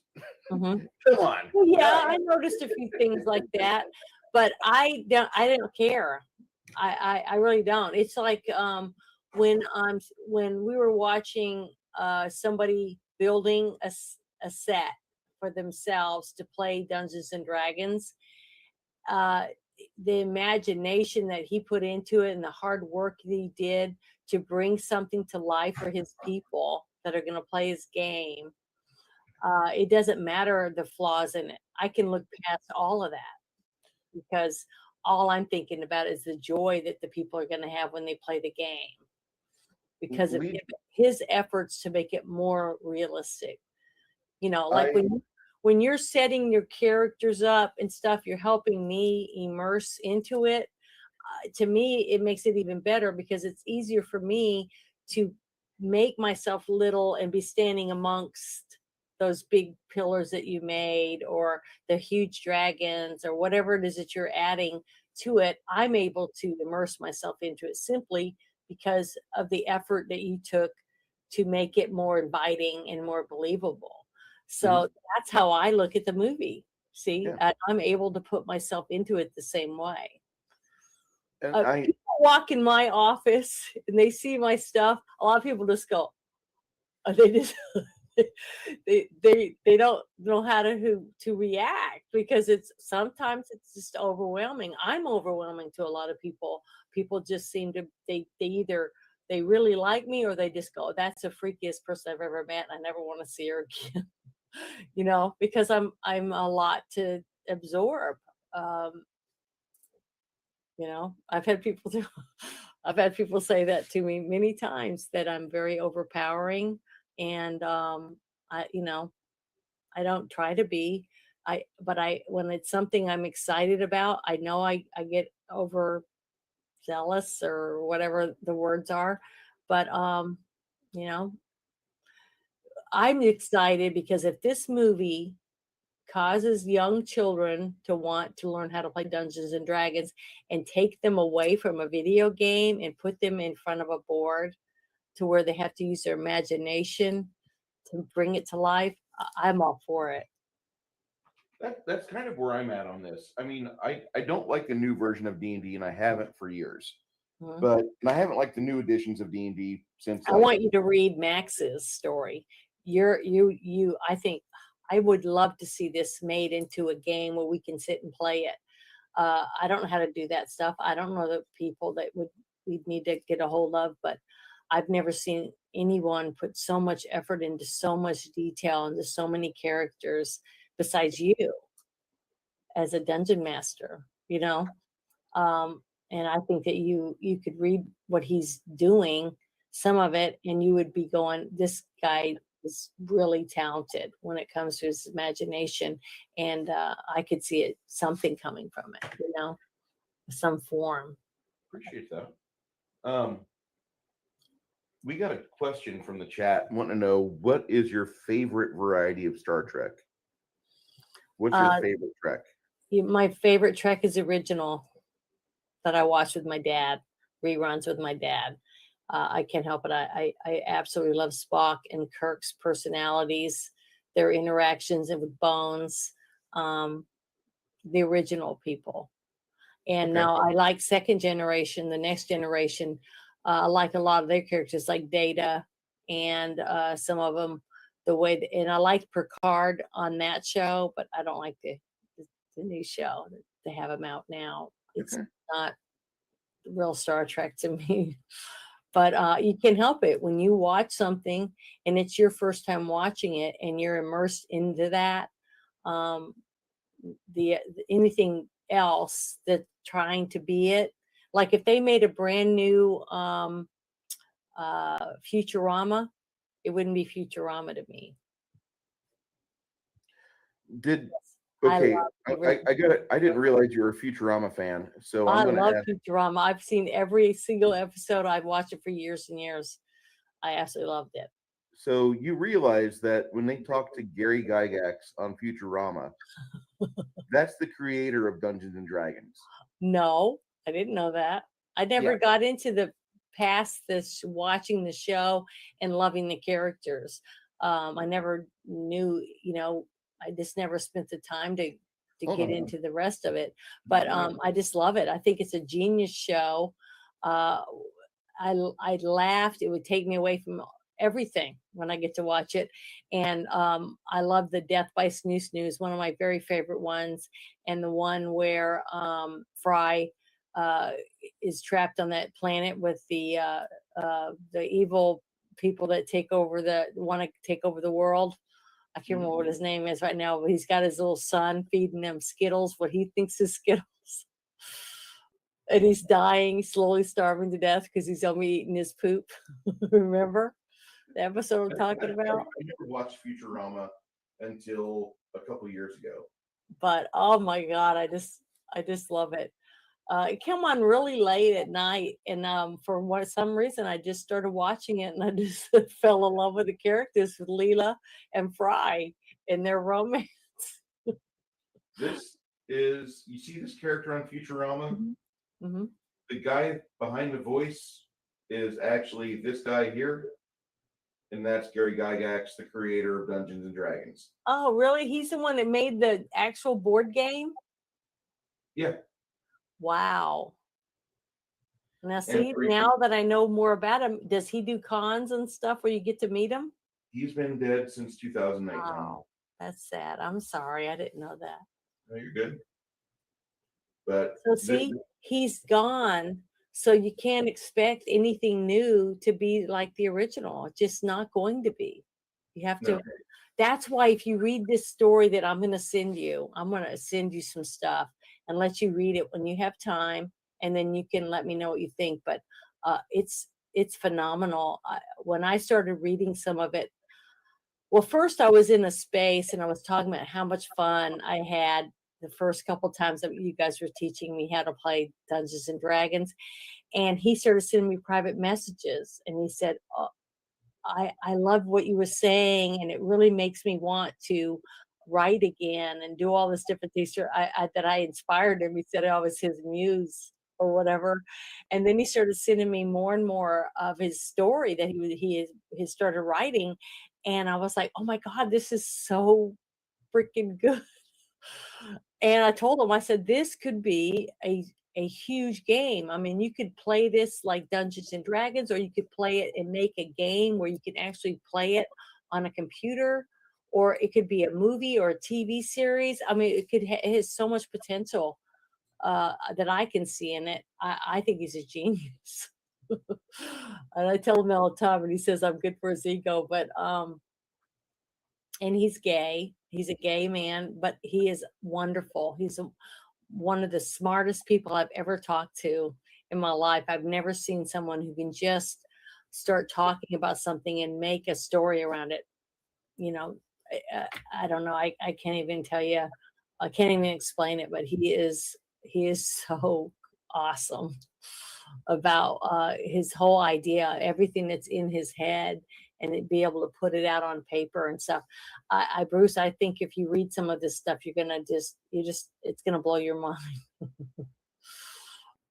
So I think he's really good. Okay. I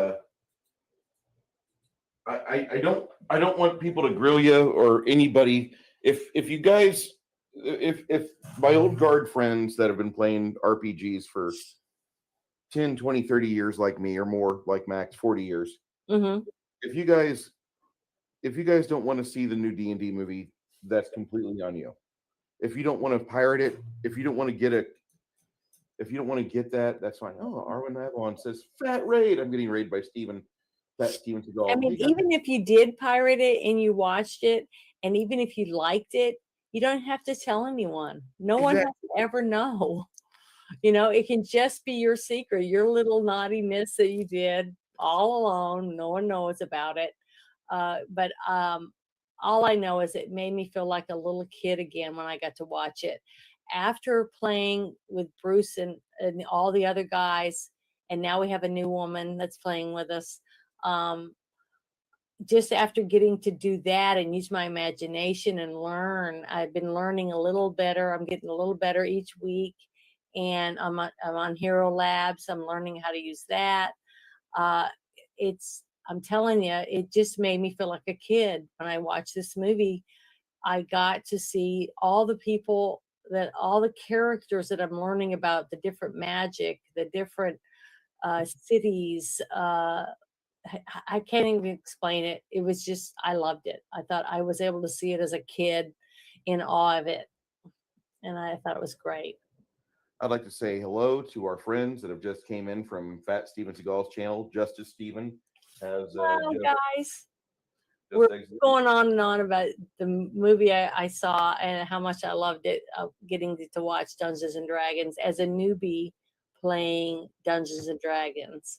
So Bruce invited me to play on a game, and we made up a character for me with a few of the other people that play, and I became a elfin cleric. I'm half elf and half human, and I'm not very powerful yet. I'm still a young, character, and try to remember what dice I'm supposed to roll depending on what actions I have, and different things like that. And it's been really fun. I'm loving doing it. I look forward to it every 2 weeks when we get to play about what's going to happen and what cool spell I'm going to get to use, or, what we're going to meet and, what's going to happen.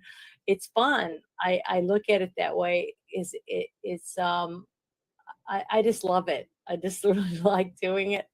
And then when I saw the trailer for this movie, I was like, I can't believe I'm going to get to see a movie about the game that I'm playing. So when I went to see it, I loved it. I felt like I was a giddy kid watching it That live, makes me happy. life in front of me. And I loved it. I loved it. I thought it was awesome. And I'm going to see it again. And I'm probably going to buy it because, and I know I don't know a lot about the background of a lot of the things that's going on with the game because I'm not that far in, I don't know enough about it yet to understand all that. But it's not going to change the way I feel about the movie because I just can't explain it any different than that. You really enjoyed yourself. Yeah, I really loved it. It was fun. I miss fun. I miss getting to go to the movies and leave and be excited, like the very first time I saw the very first Iron Man, how happy I was to leave. And I'm like, I am Iron Man, dumb shit like that. To enjoy a movie because of the premise of the movie and the character that you're getting to see when you go.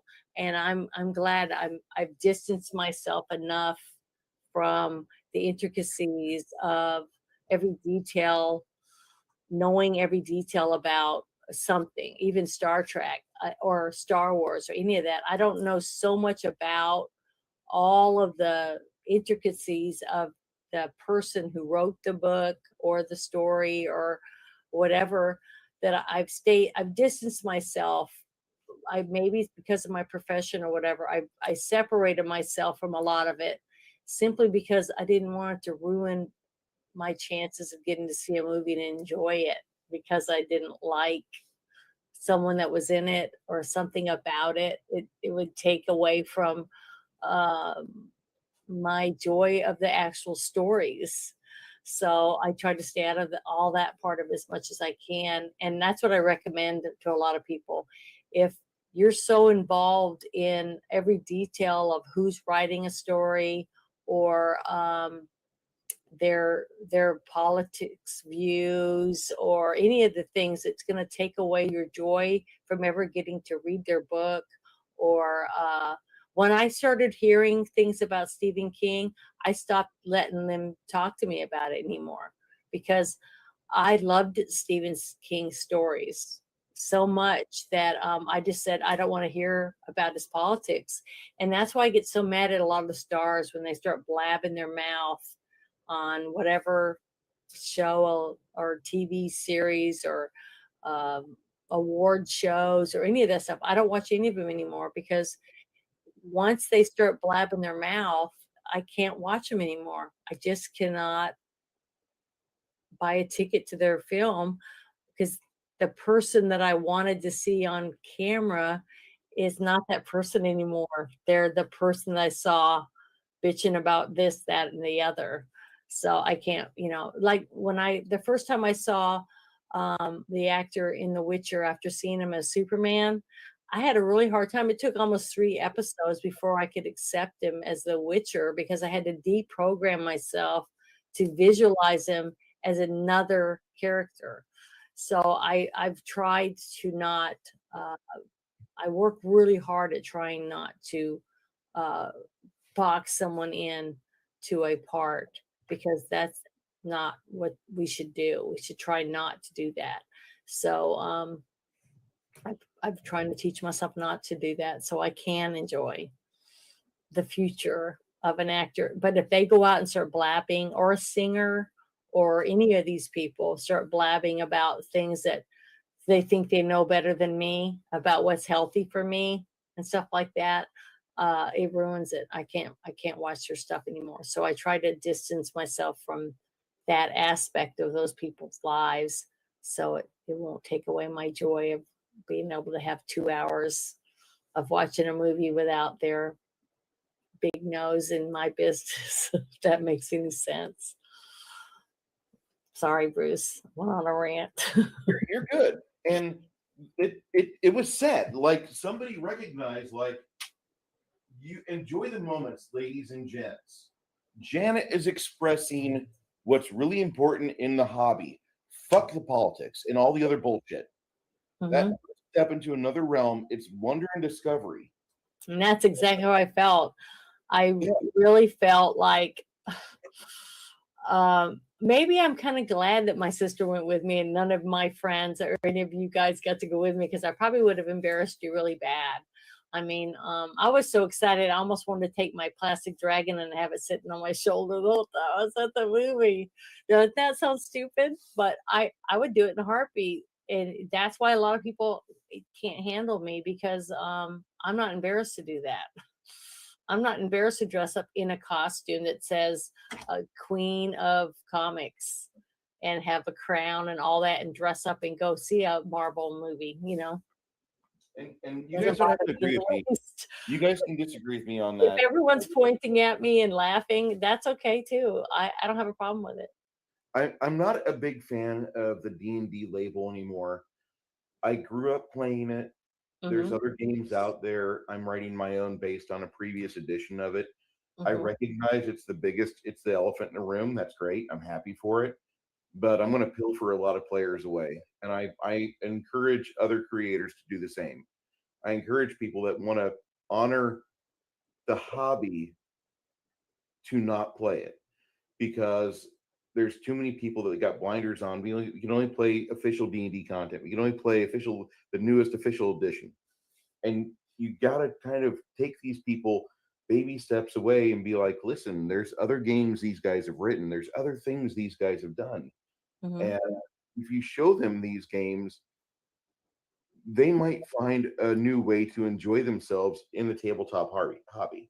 And Max said earlier, he's like, every time I hear Janet say D&D, she plays D&D. D&D, I replace it in my head with tabletop role-playing game, and it's fine.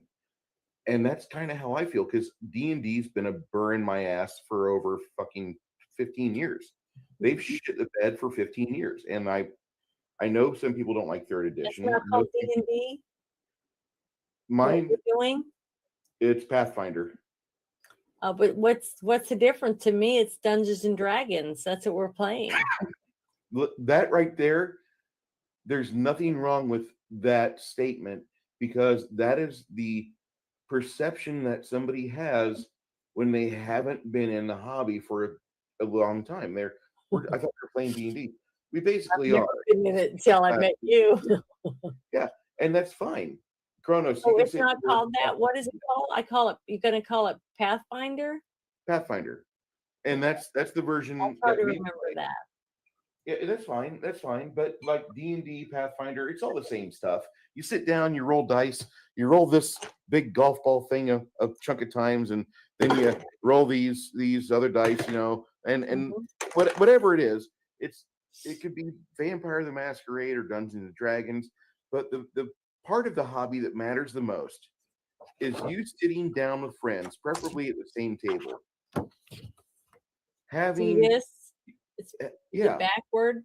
I good. printed this out and laminated it so I could lay it here on my desk while I'm playing with my little bag of dice, so that I can try to learn how to roll and what I'm supposed to roll when I got these little. Let me pull it up here. Okay.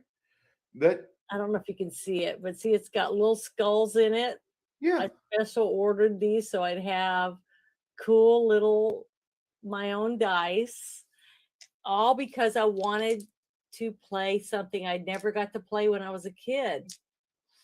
And now I'm a grown-up kid that gets to play, and it's new to me, and I love it. I love doing it. And I have grown-up friends that just look at me and are embarrassed to be around me while I'm talking about it. But well, that's just the way it is. I could die tomorrow, but I'd be glad that I got to do this. Yeah, and that's that's exactly how it is. I mean, you just have to learn what you enjoy and just go for it, But if you don't try, if you don't make an effort, you don't try anything new, how do you know what you're missing? You don't even know what you're doing because you're not doing it. Oh, one of these days, I promised you could my die friend tomorrow and you've never tried something because you were worried someone was going to laugh at you or point their finger at you or go, oh, I can't believe you're doing that. Don't tell them. Don't tell anyone if you don't want anyone to know. Just do it anyways, because you need to say to yourself when you look in the mirror, I did it. I tried it. I made the best choice I could to do it. It didn't work the way I wanted it, but I made an effort and I tried to do it, Instead of saying, oh, I wish I tried that when it's too late. I'd much rather have my friends try things and at least experiment. I really appreciate everybody being in here. We've gone for almost 3 full hours talking about the various things in our lives, from It doesn't chicken. seem like it's been that long. I know. Our nights go by quick. Really enjoy having you on with this show, Janet. And we will be starting a new endeavor here in the next month. Oh wait, before I talk, we will be doing a political stream on every other Saturday night on Rumble. And me and Janet are gonna probably fumble through it. We're gonna boomer through it. We're gonna get good at it, but it's gonna be more of a no holds barred sort of thing. I did a test on Rumble last night. It seems to upload pretty well, so I'm pretty happy with my result. I'll figure it out and look forward to having some of my friends from here check us out. I did that test last night. I mentioned some things about the Nashville shooting that I can't talk about on YouTube because YouTube's a bunch of pansies. Okay. Hey, Legion of Myth, have a good night. Thank you so much.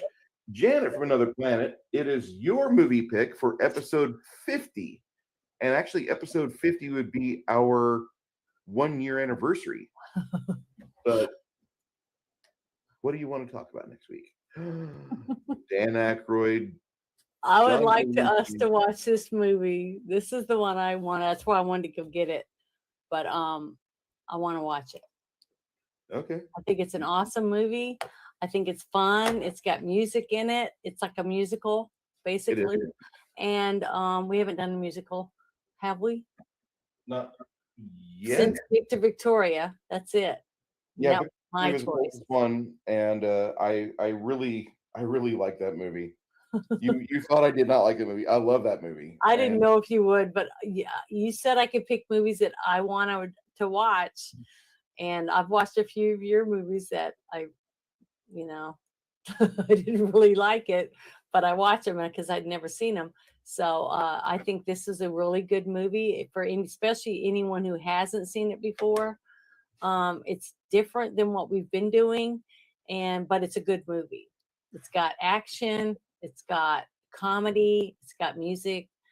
I think it's got a lot of things that everyone will like, or someone will like something from it. So we'll see. Thank you guys, everyone who came. I love talking about movies. I love movies. I think entertainment is very important for being a normal person, because you need a break from reality sometimes. And I think it's important that people watch movies.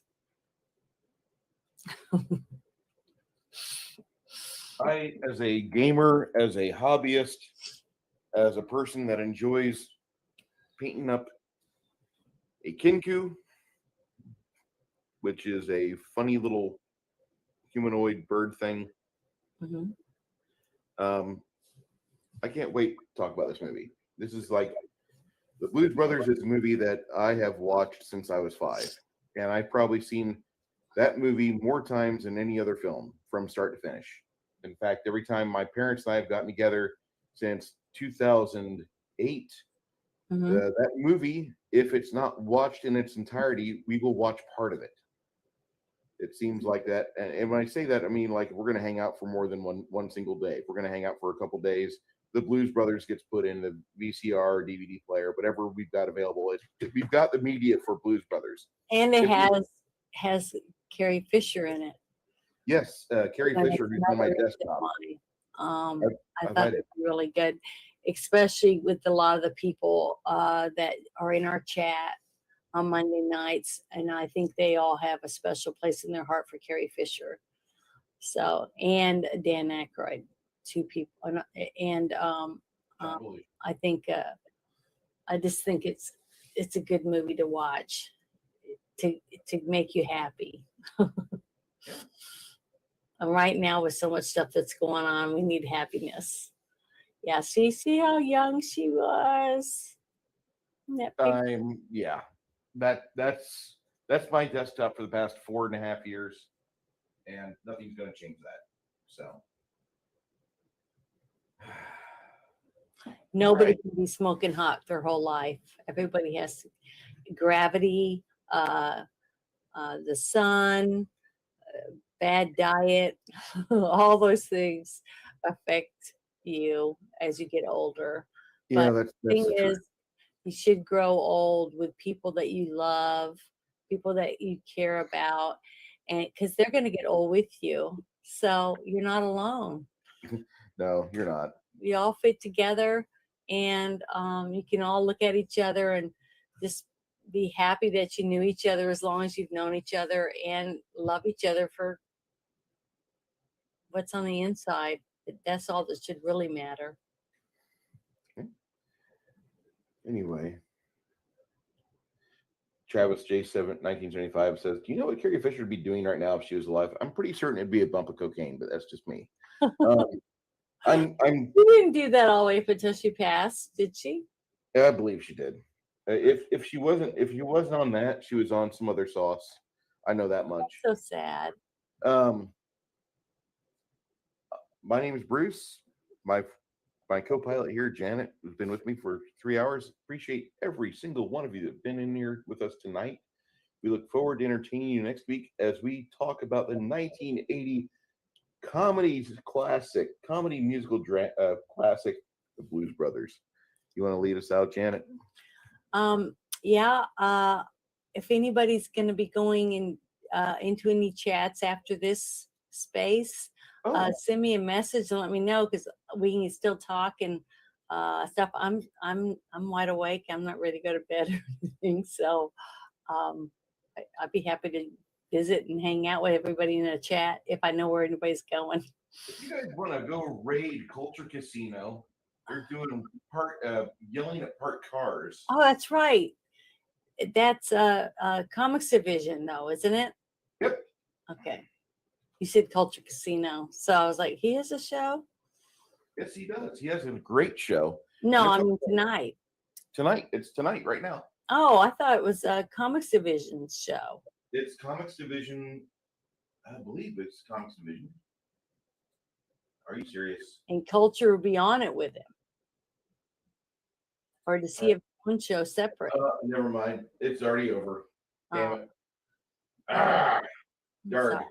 Yeah, I used to always be there and watch. That's how I met a lot of people, is by being in those chats. And now that we're doing this, I don't get to see them as much anymore. But this is fun. I wouldn't miss it for anything. Yeah, I kind of fucked up. I was gonna send you guys to a stream that's already ended. I got to share something with you because I fucked it up. Uh-oh. Bernie Sanders?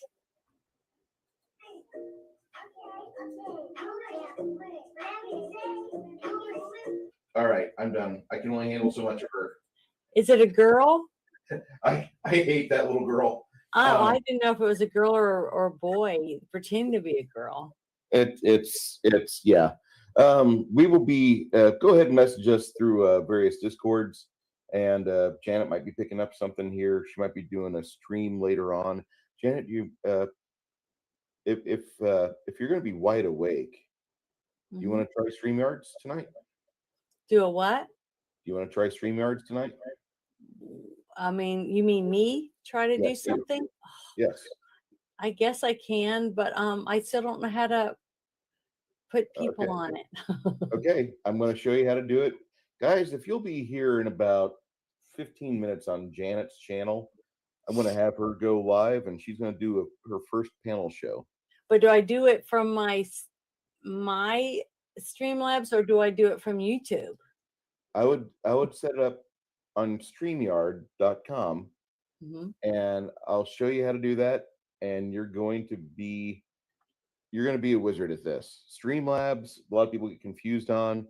StreamYard, you should be all right with. Yeah, because I paid money to do it, and I haven't been able to.